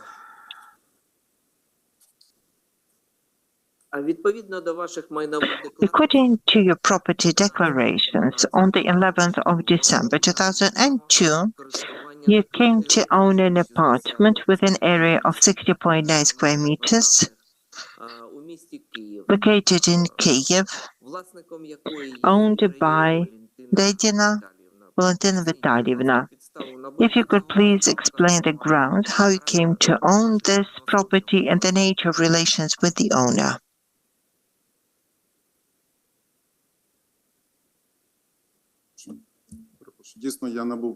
Indeed, I did acquire the right to use this property. In 2010, first myself, then my wife, moved from Lviv to the city of Kyiv. As we had a young family, we had a son, and we needed housing. Unfortunately, the prosecution service could not offer us. I was offered a job in Kyiv as the head of the legal department for a major holding working at the national level. I have accepted the offer, so since 2010 I started living in Kyiv. Surely without a house, it was difficult to get by. We leased a place and I moved between my relatives, and once I put up with Valentina Vitalyevna. It's my family's relative. She is a cousin of my mother-in-law, and sometime later we developed close, friendly relationship, and she suggested that we stayed with her. They had enough space, so my wife and myself in 2011 officially, with her written consent, got registered in this apartment. It was a privatized apartment in her name in 2002 through privatization. It wasn't purchased. It was her legally owned property. I do not know the value because the valuation was not done at the time of privatization, and we stayed on until 2018 in the apartment. Fine. According to your property declaration on the 15th of 10th, 2007, you came to own a house with an area of 161.4 square meters in Lviv on Kopacha Street. And in 2009, on the 18th of December, you came to own a land lot with an area of 357 square meters at the same address. If you could please explain your grounds, the value, correlation with the market price, and why was there a sequence? First the house and then the landlord several years later. Thank you for the question. This is a story that goes into the past. Once my parents, together with me, privatized an apartment in Lviv, which we went on to sell. And with my share, I bought this house, and my mother bought an apartment. Sometime later, I could see that I wasn't capable of maintaining it, and I gifted it to my father. This was a house on Bahriani Street. The house was special. It was an adjacent house. So to rebuild it, I came across difficulty because I shared wall with the next house, adjacent house. So when I got married with my wife, we wanted to move together and start living together. So we wanted to have a house with separate entrances for myself, my parents, and my wife's parents.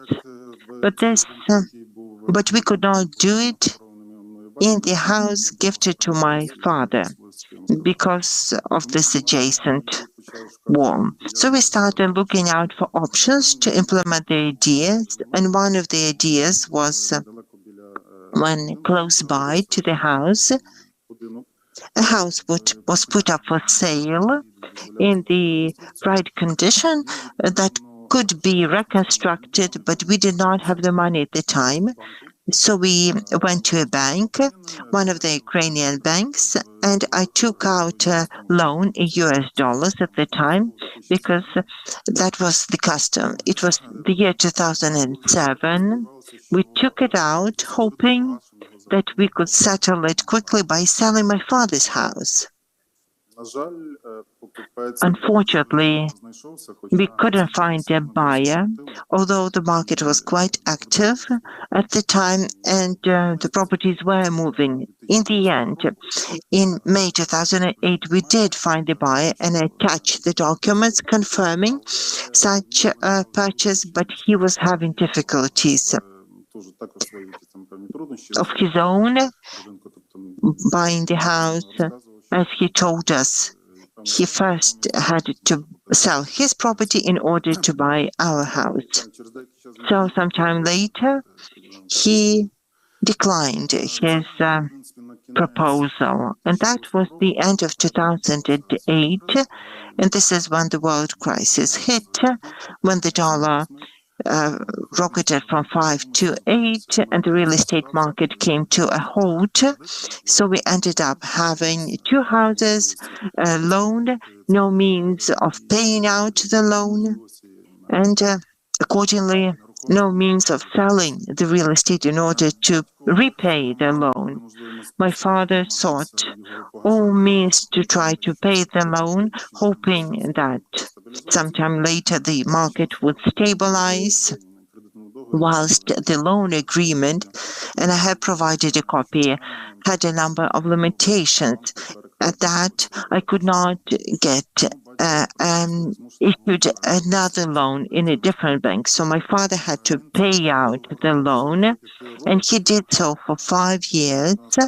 In 2013, we did find a client to buy the Kopycha property, and we went to the bank asking to control the purchase. Unfortunately, the bank turned us down, and we realized that we had to go to court. So we started suing the bank to restore our rights. Why the landlord came into the picture? Because in the end, I also filed a claim to find the legal deed null and void. The bank wanted to levy the money off me for the benefit of the guarantor. My wife and my mother filed a claim to find the legal deal null and void, I may be addressing some other questions, but I would like to clear it. So we filed the claim to file the legal deed null and void on the grounds that at the time when the lending money was issued, according to the law on the protection of consumer, the lender had to be told about the costs that he will have to bear throughout the loan agreement. Also, at the time, there was the rule of servicing the banking operation to have a detailed calculation in the loan agreement of the loan principal, but also of the interest. The contract did not have that calculation. Later on, when the calculations were assessed by an expert, and if we had paid out the loans according to the schedule, then the interest would have doubled the loan body, the loan principal. Accordingly, there were some aggressive and unfair terms and conditions, providing that I had to pay 1% of the interest for the bank funds. Again, according to the same law on the protection of consumer, there are no other interests that have to be stipulated in the agreement except the interest. And this was one of the grounds making the contract unfair, rendering it potentially null and void. The contract was also contained aggressive clauses forbidding me from take out a loan in a different bank. So it had to give its consent for me to take out a loan elsewhere. So we ended up in this predicament. In Frankivsk court in 2016 upheld our claim. It was then reviewed in the Court of Appeal, Supreme Court, and upheld by these courts too, because this was the practice of the Supreme Court on similar cases. And based on the outcome of the case, under Article 216 of the Civil Code of Ukraine, I had the duty to settle the remainder of the loan principal, because the amount paid out by my father had to be returned to me since 2016. This was the restitution ruled in 2016, and the parties had to be restituted in their rights accordingly. Later on, my father entered an agreement with me about concession of his right, because he was the one paying the loan. So we reached the agreement that he would concede the right of claim, and I would stop the liabilities by filing a counterclaim. Following this agreement, I filed an application for settlement and continued the procedure of regulating these relations with the bank. I went to the bank to pay out the remainder loan principal and to settle this deal and to resolve the matters of the house. So this is now that I can answer a question about the landlord. In 2019, an agreement was made with the bank about the settlement, and we stopped any dealings with them. But it so happened that in order to fully settle the loan, I had to sell the house which was mortgaged. But my goal prior to this was to reconstruct the house and repay the loan from my father's house, because I was still had hope lingering that somehow we'll still reach our goal. In order to implement it, I had to document the land lot on which the house stood. At that time, the land lot was either in use or it wasn't documented. It was considered communal ownership, so I went to the local self-administration, self-governance entity, and I was given the right on this land. As the land lot was privatized, it was not assessed, but later on it was resold in order to return the remaining debt before the bank, and I did say the amount according to the assessment, and the contractual price is consistent with the repayment amount. Thank you. See? Thank you. Скажіть, будь ласка, Я так розумію, що Ігор, частину as far as I understand, your father repaid some of the debt, джерела доходів. but his sources of income are not Можете пояснити, clear at the time. If you could please explain how he came to generate the money, if he was paying out the loan, what were his sources of income? It was a difficult situation indeed, because my father, well, it was some of the money we received as proceeds, as an advance from the buyer who wanted to buy my father's house. These were some of the money that my father had accumulated over the previous years. I was saying that he had good savings at the time, and also these were the money that he borrowed from his family and friends. His sister, both sisters, his brother and other relatives had official employment abroad, and it's no secret that in the Western Ukraine many people had gone abroad to seek jobs to support their families, and they have remitted their earnings to their families in Ukraine. Accordingly, we have good family relations. We support each other whenever we can. And my father sought their support. And so these are family and friends, and they supported him. These are the sources. Since 2007, this indeed is when the first big real estate market plunged. There were quite many similar cases, and there were different procedural instruments used by the people to uphold their rights, basically to stop themselves from going bankrupt, although there was no bankruptcy of individuals legislated at the time.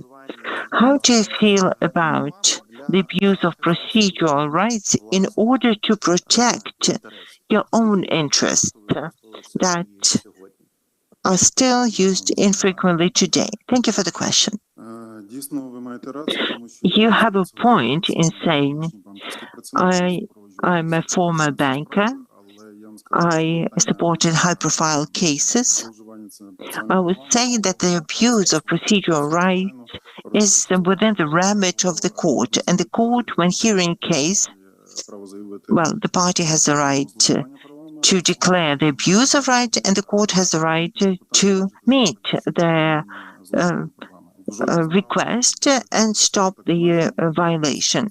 As for our situation, no such decisions were made by the court. Moreover, if you look at the court decisions register, throughout the period, we have won a number of cases, and these are the cases about the guarantees when the bank has lifted the debt ceiling that was not guaranteed, and this was a way to uphold the interests. There was one case when I was the plaintiff. I don't remember all the details. I remember winning one such case, rendering the legal deed null and void in the first instance court, but I wasn't able to persuade the Court of Appeal in the legitimacy of the decision. So I know that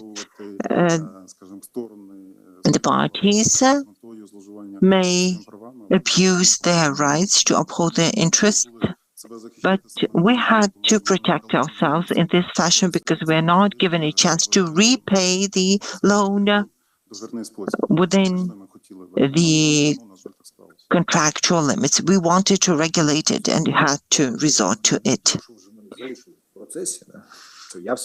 So, since you decided to keep me, I will pose my questions. In 2007, on the 15th of October, you entered into a loan agreement of 170,000. І я так розумію, що у забезпеченні And as far as I know, укладений договір іпотеки. you had a mortgage agreement entered into as collateral. What was your aggregate income at the time? Did the bank have concerns about your earnings and your ability to settle the loan despite the collateral? Thank you for the question. At the time when I took out a loan, there was an interesting practice then when the banks, to the best of my memory, the banks did not really consider the collateral. I remember giving the document confirming my income to the bank. It must be in the bank file. The way I remember, it was mentioned in one of the cases. So if I remember correctly, one of the circumstances that I also appealed was this reason, that the bank did not assess my solvency when issuing me a loan. But as I was saying, we were expecting that we would sell the house. And if you consider the document I added to the materials, it shows that the value of the house of my father was well in excess of the value of the loan that I had to repay. So this was our calculation, that we would sell the house shortly, but the events happened that we could not find a client quickly. Дякую. Thank you. Відповідно до ваших майнових декларацій, According to your property declaration, in 2013, on the 26th of October, you acquired the right to use an apartment квадратних метрів в місті Києві, in Kyiv, якої є Куцищі owned by Kutsishi Valery Borisovich. If you could please explain the grounds for the acquisition of this property, that its value, and your relations with the owner. Дякую за запитання. Thank you for the question. As I have stated earlier, in 2011, with the permission of my relative aunt, we were registered with her apartment, and at that time, she was able to buy apartment. We mentioned it earlier, and she wanted the money to buy this apartment. Therefore, at this time, my father-in-law sold an apartment in city of Lviv, one-room apartment in Litsky Street, and she received money. So there was a situation when aunt helped us, and I told you earlier that we try to support each other in our family, and we decided to help her. She told us about her situation, and so we having this opportunity, our capacity. So we decided, my father-in-law to be precise, decided to lend her money, and that was executed.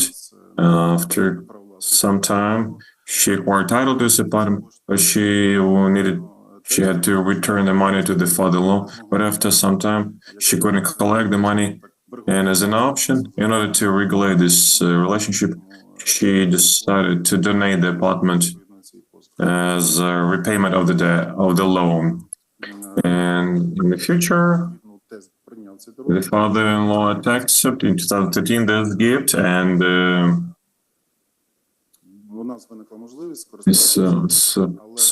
and we were able to use this apartment. But I can tell you,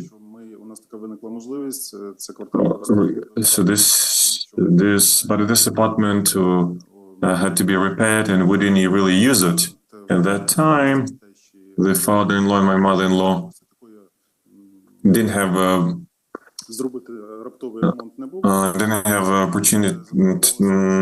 possibility to make the repair, and we suggested our assistance. So we suggested that we can help them with the repair works. We accumulated some funds. At the time, I worked for a bank. And my wife worked for the prosecutor's office. So step by step, we try to repair this apartment. We also, there was a second son was born to our family, and until in 2018, we finalized the repair works, and with the permission of my father-in-law, we moved into that apartment. Since that time, we acquired title in 2022. My wife registered this apartment in 2015, and I registered in 2022 the title to this apartment.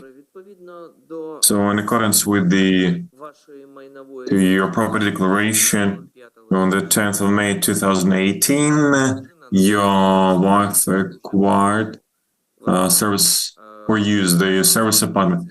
It's 67.8 square meters in the city of Kyiv. Would you explain the reason for acquiring this property and its use?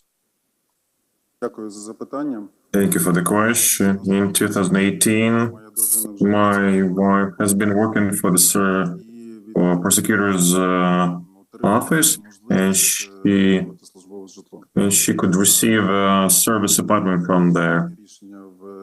So the relevant decisions were made and we addressed the local authorities, and based on that, she was allocated an apartment in Kachalova Street. It was the construction address of the property unit. At some point, we lost hope that we can use this apartment because many of such property items in Ukraine sometimes they are so-called frozen. The construction is suspended, and so this object was not commissioned. So we almost lost hope, and we were trying to find opportunity we were looking for opportunity to find another place of residence in. Finally, this house was commissioned, and my wife received the title because in the change of the address, construction address, the actual address became different, and so on this basis, we acquired the title to this piece of property. On the 12th of August 2011, your mother, Yarchak Oksana, received as a gift from non-residential building 20 square meters in the city of Lviv, in Sukha Street. Can you explain the circumstances of this gift? What's the relationship between your mother and Hashuk Olga Vladimirovna? Thank you for the question. That was quite an unpleasant situation because I told you my mother bought her apartment, but after some time when we went with my parents to outside of Kyiv, Lviv, we came back from that. My mother's apartment was located on the first floor, but atop the kitchen of my mother, there was some new construction,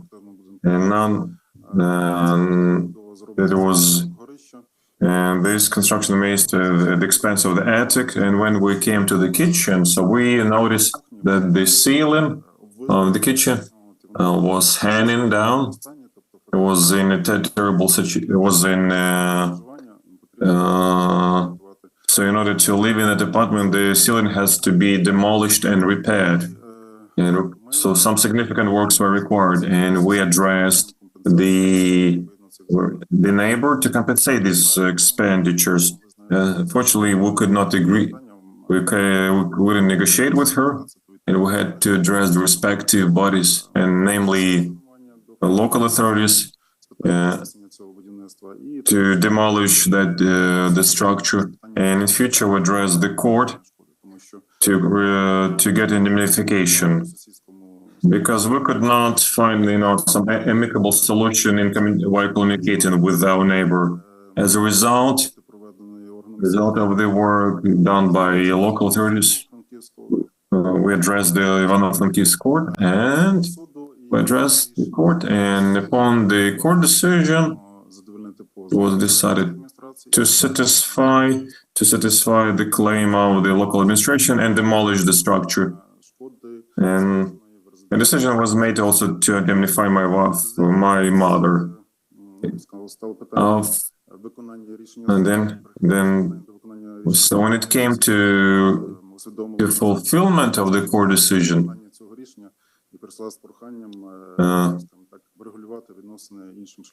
the neighbor asked to regulate this issue in an amicable way. So it was decided that she will compensate this damage by donating the non-residential building in the basement of the house. This is how this argument was settled. In 2014, your mother-in-law received from your wife a gift in the form of the apartment, 78.9 square meters in the city of Lviv. Can you explain what was the cost of this property at the time of this transaction, and the costs for acquiring this apartment? Thank you for the question. I think there is a mistake. My wife didn't donate the apartment. She donated the share in this apartment. So she decided. I don't know why she decided to do this. Maybe she didn't want to. I don't know. Maybe it was her personal decision, but she decided to donate this share, and this share was disposed on the basis of the contract, the copy which I provided to you, and the cost of that share was 233,000 hryvnias. That was their family relations. I never interfered in them. I don't think this is my business. So I never interfered into that relationship. Well, in February 2016, your mother-in-law, Svetlana Kutsishi, acquired title to an apartment of 36 square meters and non-residential building of 4.6 square meters at Moskovsky Lane in Kiev, building number. So can you explain the circumstances of acquisition and the sources of funds for acquisition? Thank you for the question. My mother-in-law, truly speaking, my mother-in-law was an incredible person because she supported us throughout her life. She cared very much for her daughter, and she accepted me as her biological son. So in due time, she decided in 2016 to move from Lviv to Kiev, and since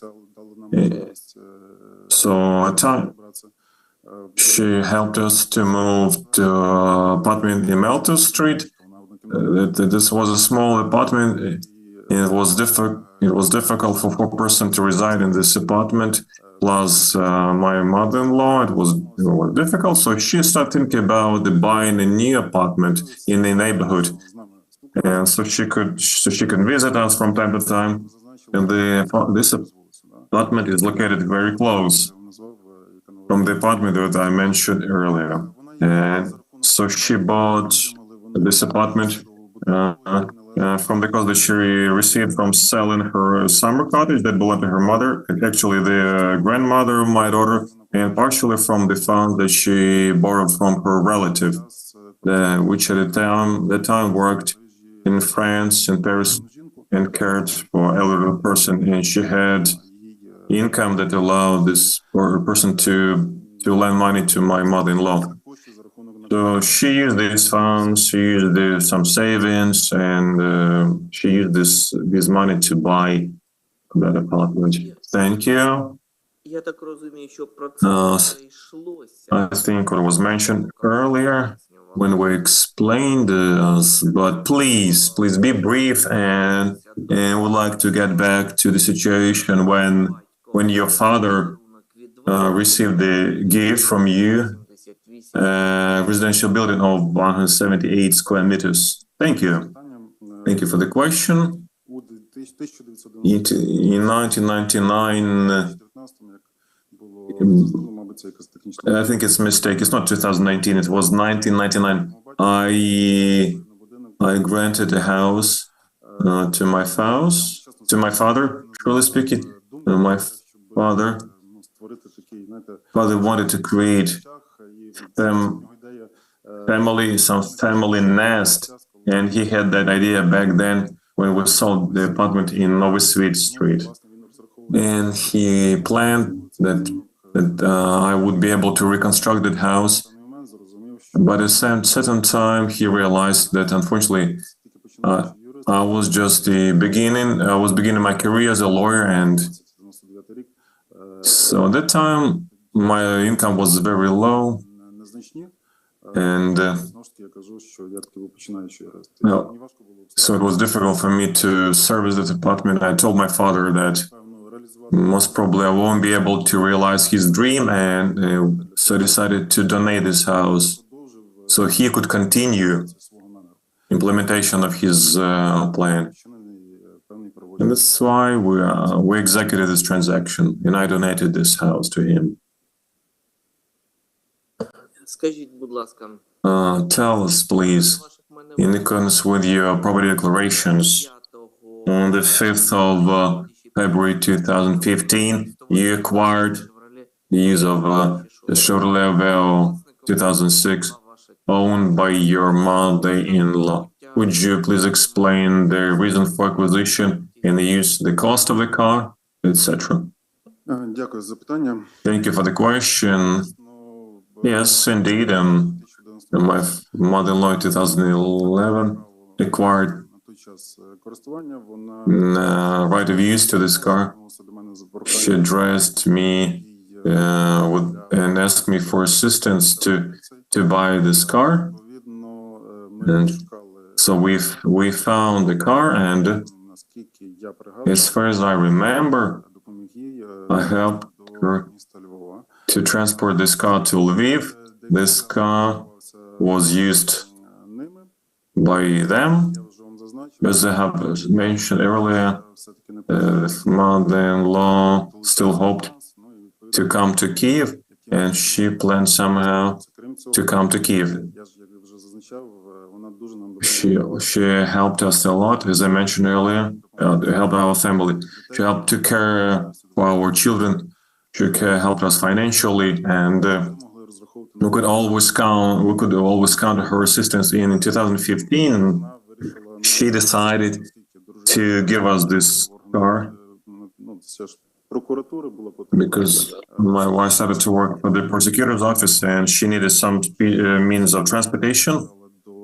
And mother-in-law would travel often to Kiev, and this car.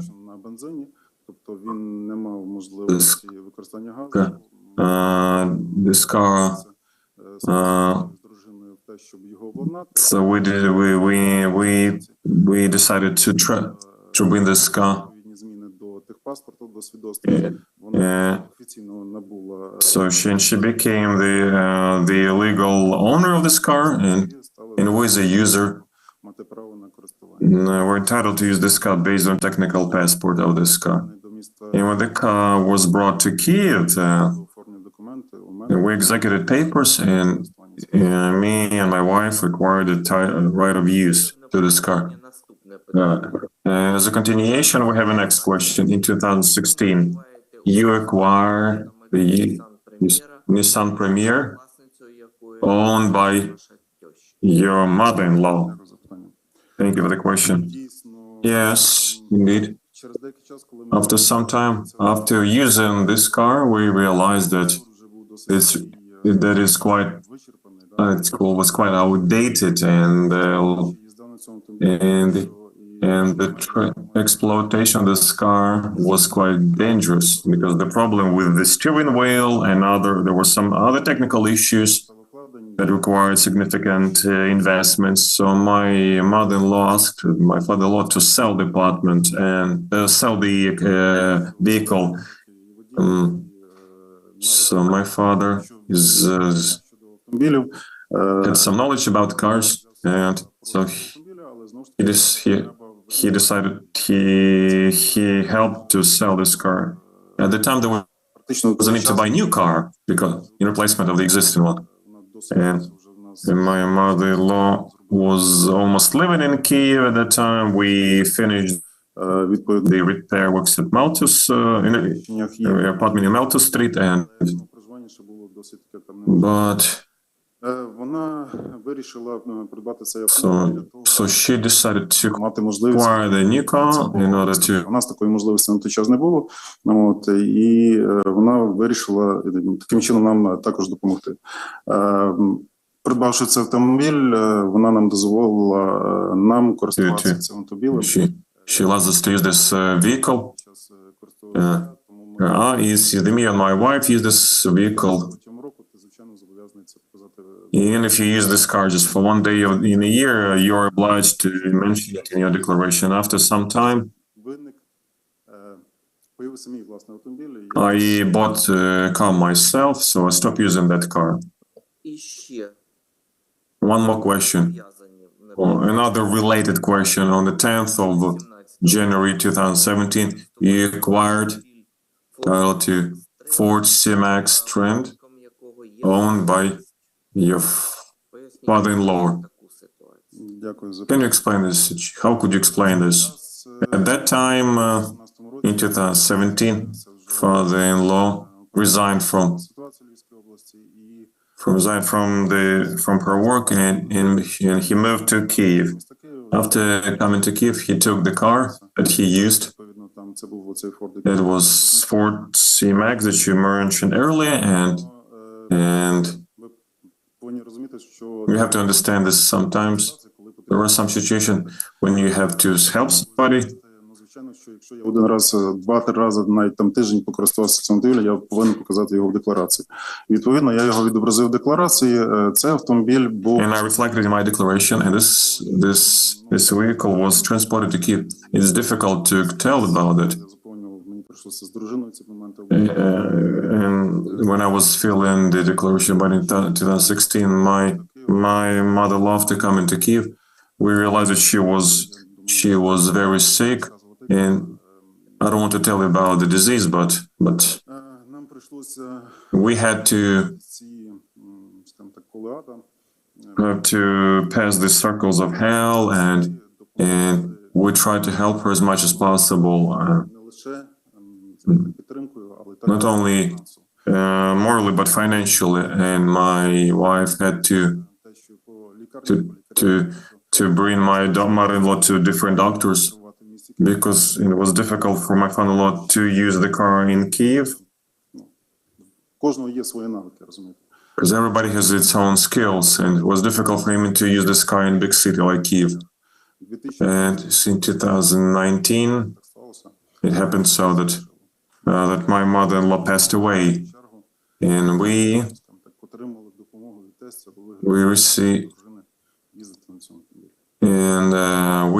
received this car from my father-in-law. Скажіть, будь ласка, а у тестя і тещі Father-in-law and mother-in-law, did they have their own cars that they used for themselves while you used their cars? Of course. First, from 2010 till 2017, my father-in-law used a Ford car. At the time, we resided in Kiev already. From 2011 till 2016, my mother-in-law used Aveo, Chevrolet Aveo. They used that cars. After moving to Kiev, У нас виникла така можливість користуватися також. it became we had an opportunity to use their cars. Якщо є така можливість, So if there is such an opportunity, why can't you use it? If there was any need to come to different places, one of our family members would use that car. В силу тих обставин ми змушені були відобразити цю. So that's why we reflect the situation in our declaration. Because if I fail to do so, it would be wrong not to reflect the right of use. On the 15th of December 2018, you acquired joint ownership together with your wife a Renault Megane car produced in 2015. What is the reason of the acquisition, the cost, etc.? Thank you for the question. We acquired this car using the costs accumulated during our marital life. I worked for NABU, she worked for the prosecution office. We managed to accumulate some money, and of course, I didn't want to buy a Ukrainian car in the market in Ukraine. I didn't like the state of Ukrainian cars, and I decided to buy it abroad. Together with my friend, I went to Poland. I monitored Polish sites, and I found, in my opinion, quite a good car, and I liked it. But when I took a closer look, I decided this car was not in a very good condition. I refused to buy it, and on the way back to Ukraine, I was quite disappointed. But my colleague told me, just monitor some other sites. Maybe you can find something else. Actually, I visited the Polish site, and I found this car. We came to Poland. We looked at it. The car was pretty new. The only thing that scared us was the mileage, but the car was in excellent condition. And the exterior was just almost perfect. So I like this car. I bought it for 30,000 zloty. I had dollars with me, so I had to exchange them into local currency. And fine. So in general, the cost of the car, taking all their expenditures, it cost me the amount that I reflected in the declaration. Sometimes I use Ford, sometimes I use Nissan, depending on the need. The main car that I use was this one. Good. In accordance with your property declarations from 2015 till 2016, your debt, loan debt decreased by $106,000. Can you explain the source of repayment of the debt? Thank you for the question. In this case, there was not repayment debt, but maybe there was it was because of the decision about the non-existent ineligibility of the transaction. The amount is not correct.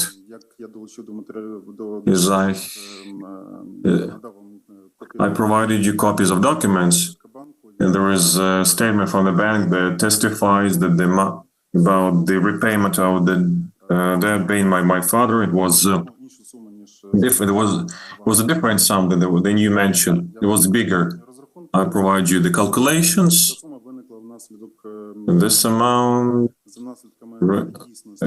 occurred because due to the ineligibility of transaction, the money should be used for the repayment of the amount that I received from the very beginning. That's why it decreased by the respective amount. Скажіть, будь ласка, відповідно до As in accordance to the declaration for 2018, you acquired a right to request money in the amount of 3,800,000. What kind of right of demand you acquired, and how did you implement this right? Дякую за запитання. Thank you for the question. Це історія пов'язана This story is related to with that transaction I mentioned earlier. сторони відповідно зобов'язання. So the parties were supposed to return the money based on such decision. Я вже зазначав, But I have mentioned earlier, in accordance with the Article 2016 of the party should return the funds to each other. особі, яка була стороною в кредитному договорі. Розумію, що дана обставина So understanding the circumstance that нам прийдеться we have somehow to stop the relationship with the bank, we decided with my father that we will execute the agreement that I mentioned earlier, and the amount that he repaid that was that was assigned to me to regulate this relationship in the future with the bank. I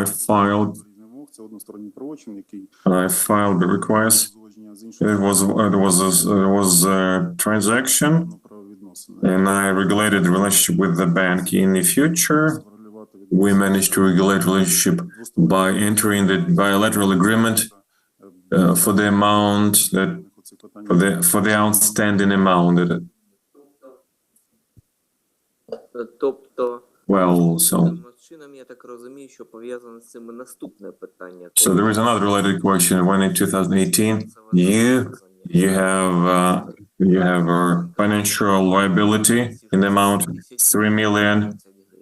2,208,000 hryvnias. Yeah, this is the more or less exact amount and includes the 1% of interest. My father insisted to include the clause 1.7 that demanding the cancellation of any relationship with the bank, and this was 1%. Wasn't taken into account. So I reflected this liability. There was a minor error in the amount. At the time, I used electronic converter that was used in the internet, and I was made this calculation using this online converter. Official source. I think I made this kind of mistake. This led to the reflection of the sum. On the 2019, year 2019, monetary assets of you and your wife decreased from $170,000 to $41,000. Why did it happen? Thank you for the question. Mainly it happened because in 2019 we stopped any relationship with the bank. We repaid the rest of the debt, and respectively our assets decreased. But significant difference is explained by the formal declaration that existed in 2018 and 2018. The formal declaration didn't provide for reflection of the assets that the property is jointly owned. You can indicate either joint ownership, and there was a line about the percentage, but it was a possibility to show that it was the joint property. And if certain amount was indicated, it was allowed to reflect it as a joint ownership. Therefore, it was necessary to reflect that amount has to do with me and with my wife. If you look at the declaration in 2018, you can see that this amount is doubled. It reflected twice. In one case, it has to do with me. In the second case, it shows that it has to do with my wife. But it's the same sum. It was 85,000. Therefore, take into account the changes in the declaration and explain why. You counted as this amount is 170,000. until in 2019 NACP changed the form of the declaration and they provided possibility to reflect information, the joint ownership. And there was a technical possibility to, in one line, to reflect two persons. It relates to. I made the extract, and you can see in one case I indicated only myself. In the second case, in 2019, I indicated twice.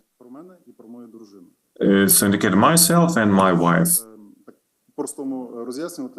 So to put it simple, in 2018 it was 85,000, and in the but decrease took place because of we repaid significant amount of debt to the bank, and as a result of regulation of our relationship. There are two other related questions regarding acquisition of the land plots. In the 8th of February 2020, you acquired joint title together with your wife to a land plot of 1,200 square meters in Kiev region. And the 2nd of June 2021, you acquired joint ownership of a land plot, 1,524 square meters. We have to extend the interview. I think we need to vote about the extension of the interview. So the question to the commission members, the 1 hour of interview has expired, and so we have several questions to be settled with the candidate, and therefore I would like you to vote in favor of continuing our interview. So those in favor, please vote. Pavilas in favor, Karin in favor of, Alexei, Kirilo in favor of, and I'm in favor of. Thank you very much. Okay.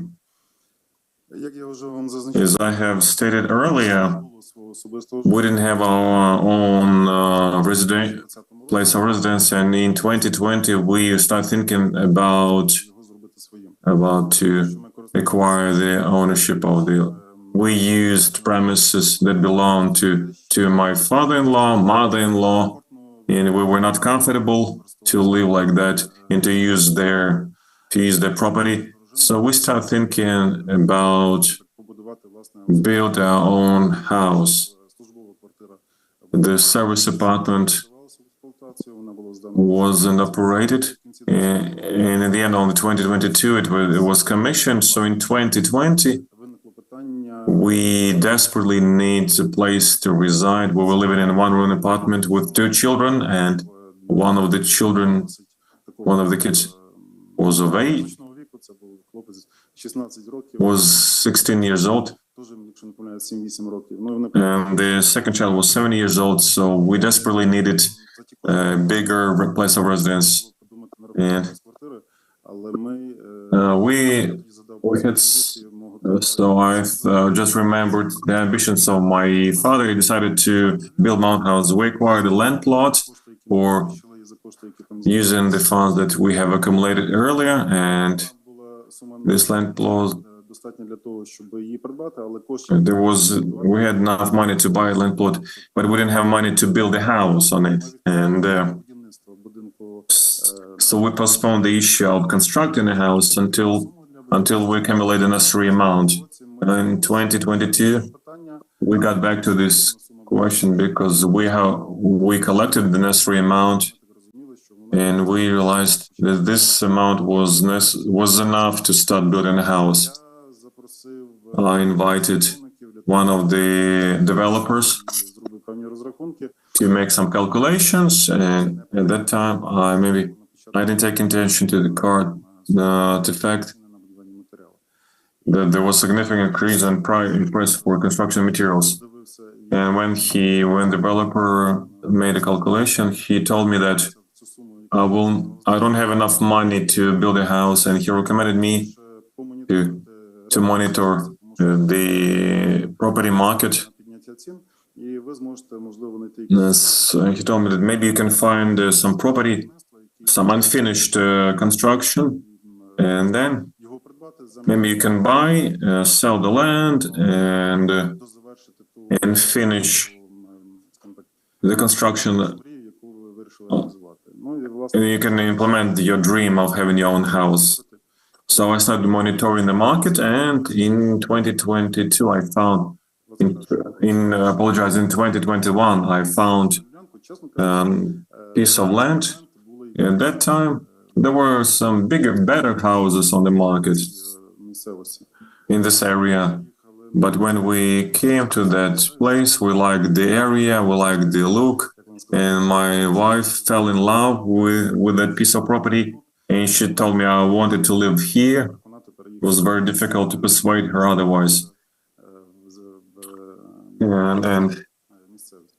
От. І so зайнявся цим питанням. Ми власне so we bought this property.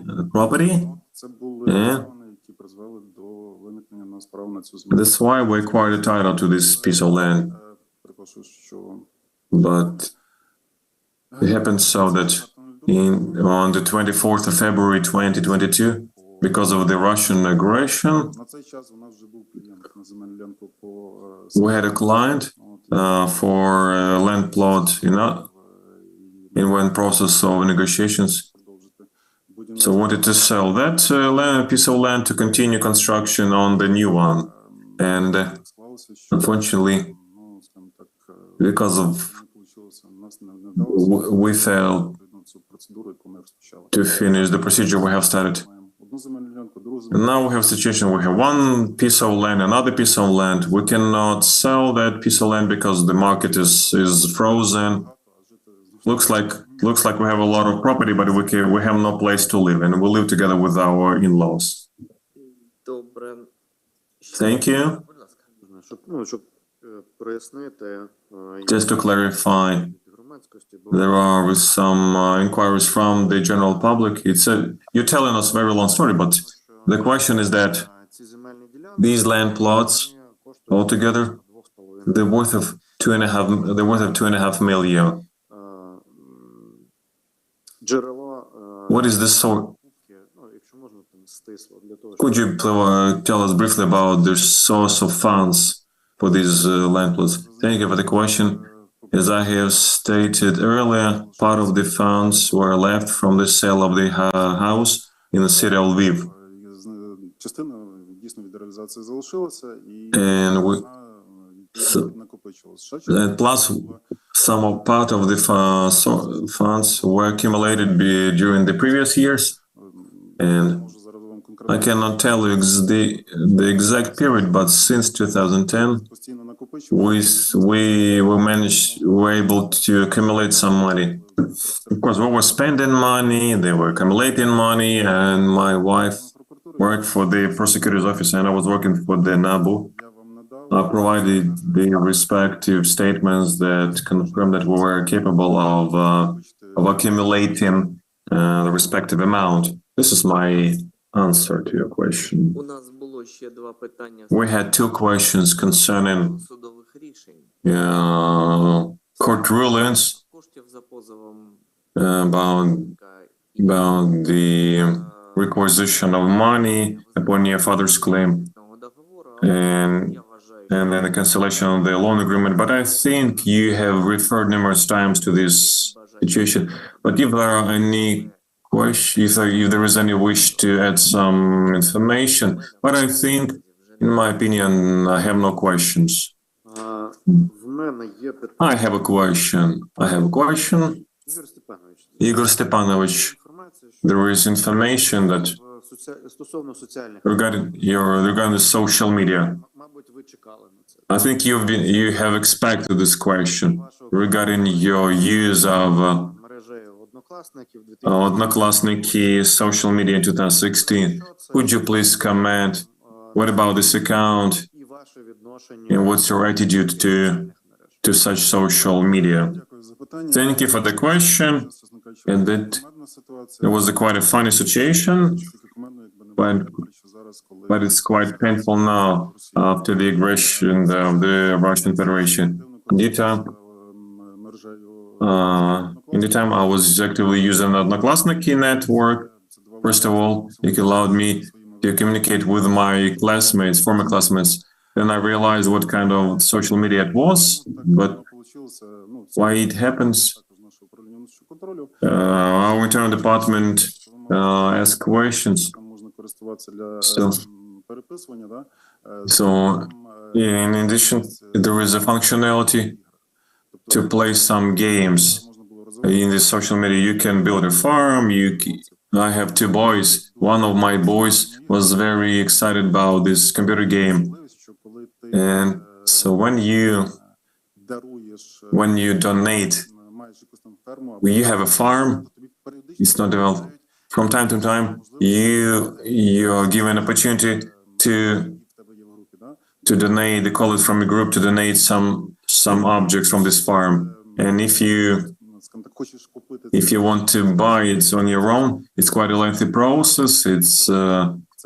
But if you donate, this donation can be significant. And so in due time, I allowed my son to have access to my account, so he could transfer gifts between the users. My son entered this account. Some good people found this fact that at this time I was using this page during work hours. In fact, it was my son. Thank you for paying attention to this fact, and because I realized what kind of resource it was, I didn't track the situation, and after that I deleted my data, my account, and as of today I never use this resource anymore. It's great that there was such a person who warned me about it, because otherwise the consequences could be even worse. One more question. Your wife has been working for the Prosecutor General's office.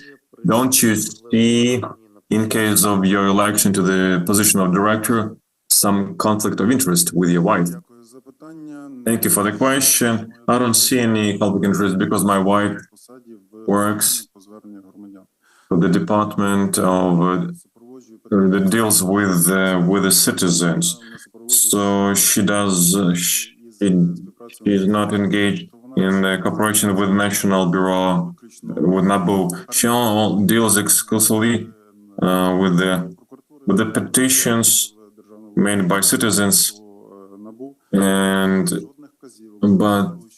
no instruction. She cannot give me any instructions because of her authority. She has nothing to do with it. So she just directs the petitions of the citizens. Igor Stepanovich, classical question. It's mandatory and it's standard. Disciplinary proceedings during your work at NABU. And without giving some details, what was the source and reason for such disciplinary proceedings? Thank you for the question.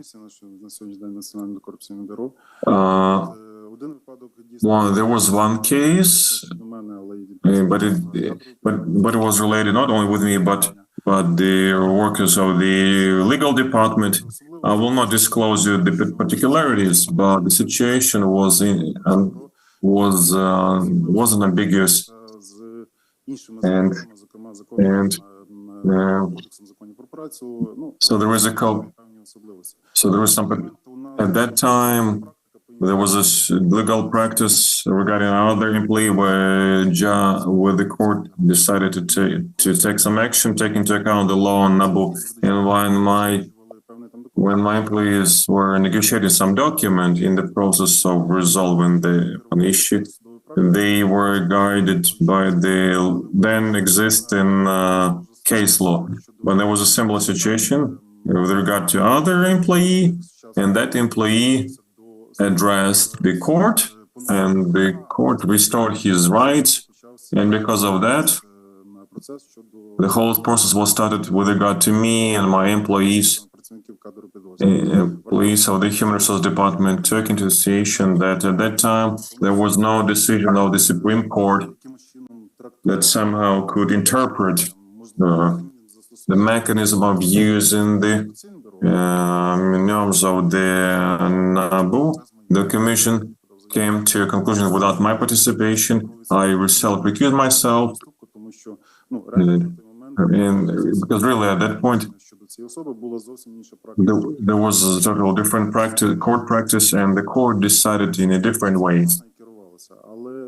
But it happened so that nobody wanted to violate the law rights, and we took decision based on the legal framework.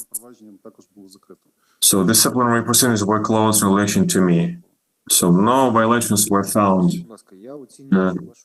Evaluating your autobiography. Oh, okay. When I was learning your autobiography, I found some points that were interesting to me. He started working in September of 1998 in the prosecutor's office. So, given this information from the autobiography, you had some career growth, and you made some progress, and career progress.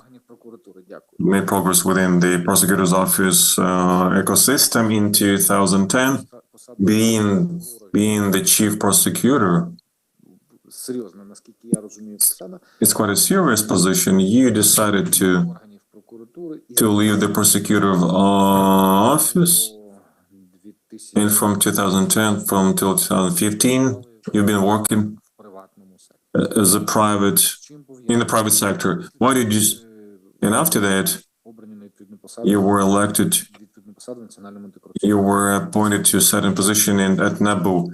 Why did you decide to stop your career with the law enforcement sector and become private? Thank you.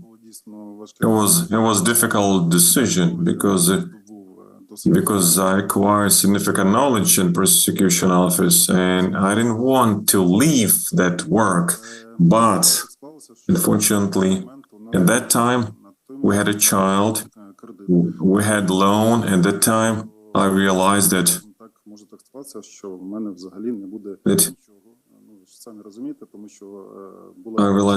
there was a certain situation that we can have no money, and I realized I couldn't rely on my parents, and the salary at prosecutor office was very low, and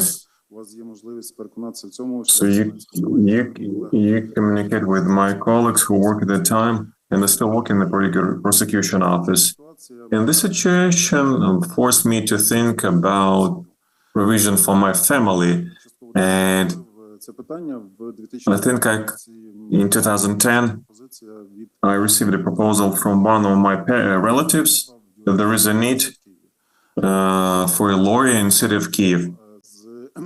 And because of this, mercantile, motives I had in order to provide for my family, I had to quit my job at law enforcement bodies and move to Kyiv. I've been working here for a private firm, and I think I achieved some good results. I won a great number of lawsuits in favor of one of the enterprises, but the terms that I had with that company were not sufficient to live in Kyiv, because the life was getting more and more expensive. Then we got another second son. I started to work for the bank, and I worked there until this bank was liquidated. After the liquidation, I quit the bank. I worked in the fund for guaranteeing of deposits.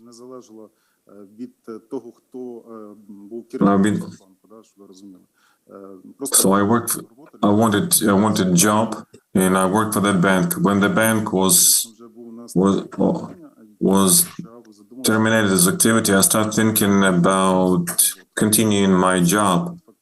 In this point of time, in 2015, I realized that I can start working in NABU, and I tried. I didn't even hope to get the job because at that time there was a competition for the head of the legal department. And know about it. I didn't apply for it because I was still was employed by the bank, but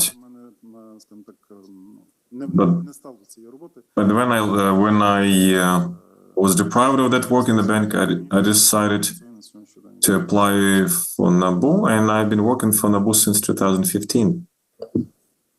Будь ласка, питання Are there any questions членів комісії? from the members of the commission? Ну, якщо Well, немає, if there are no questions, we would like to thank you and wish you all the best. Thank you.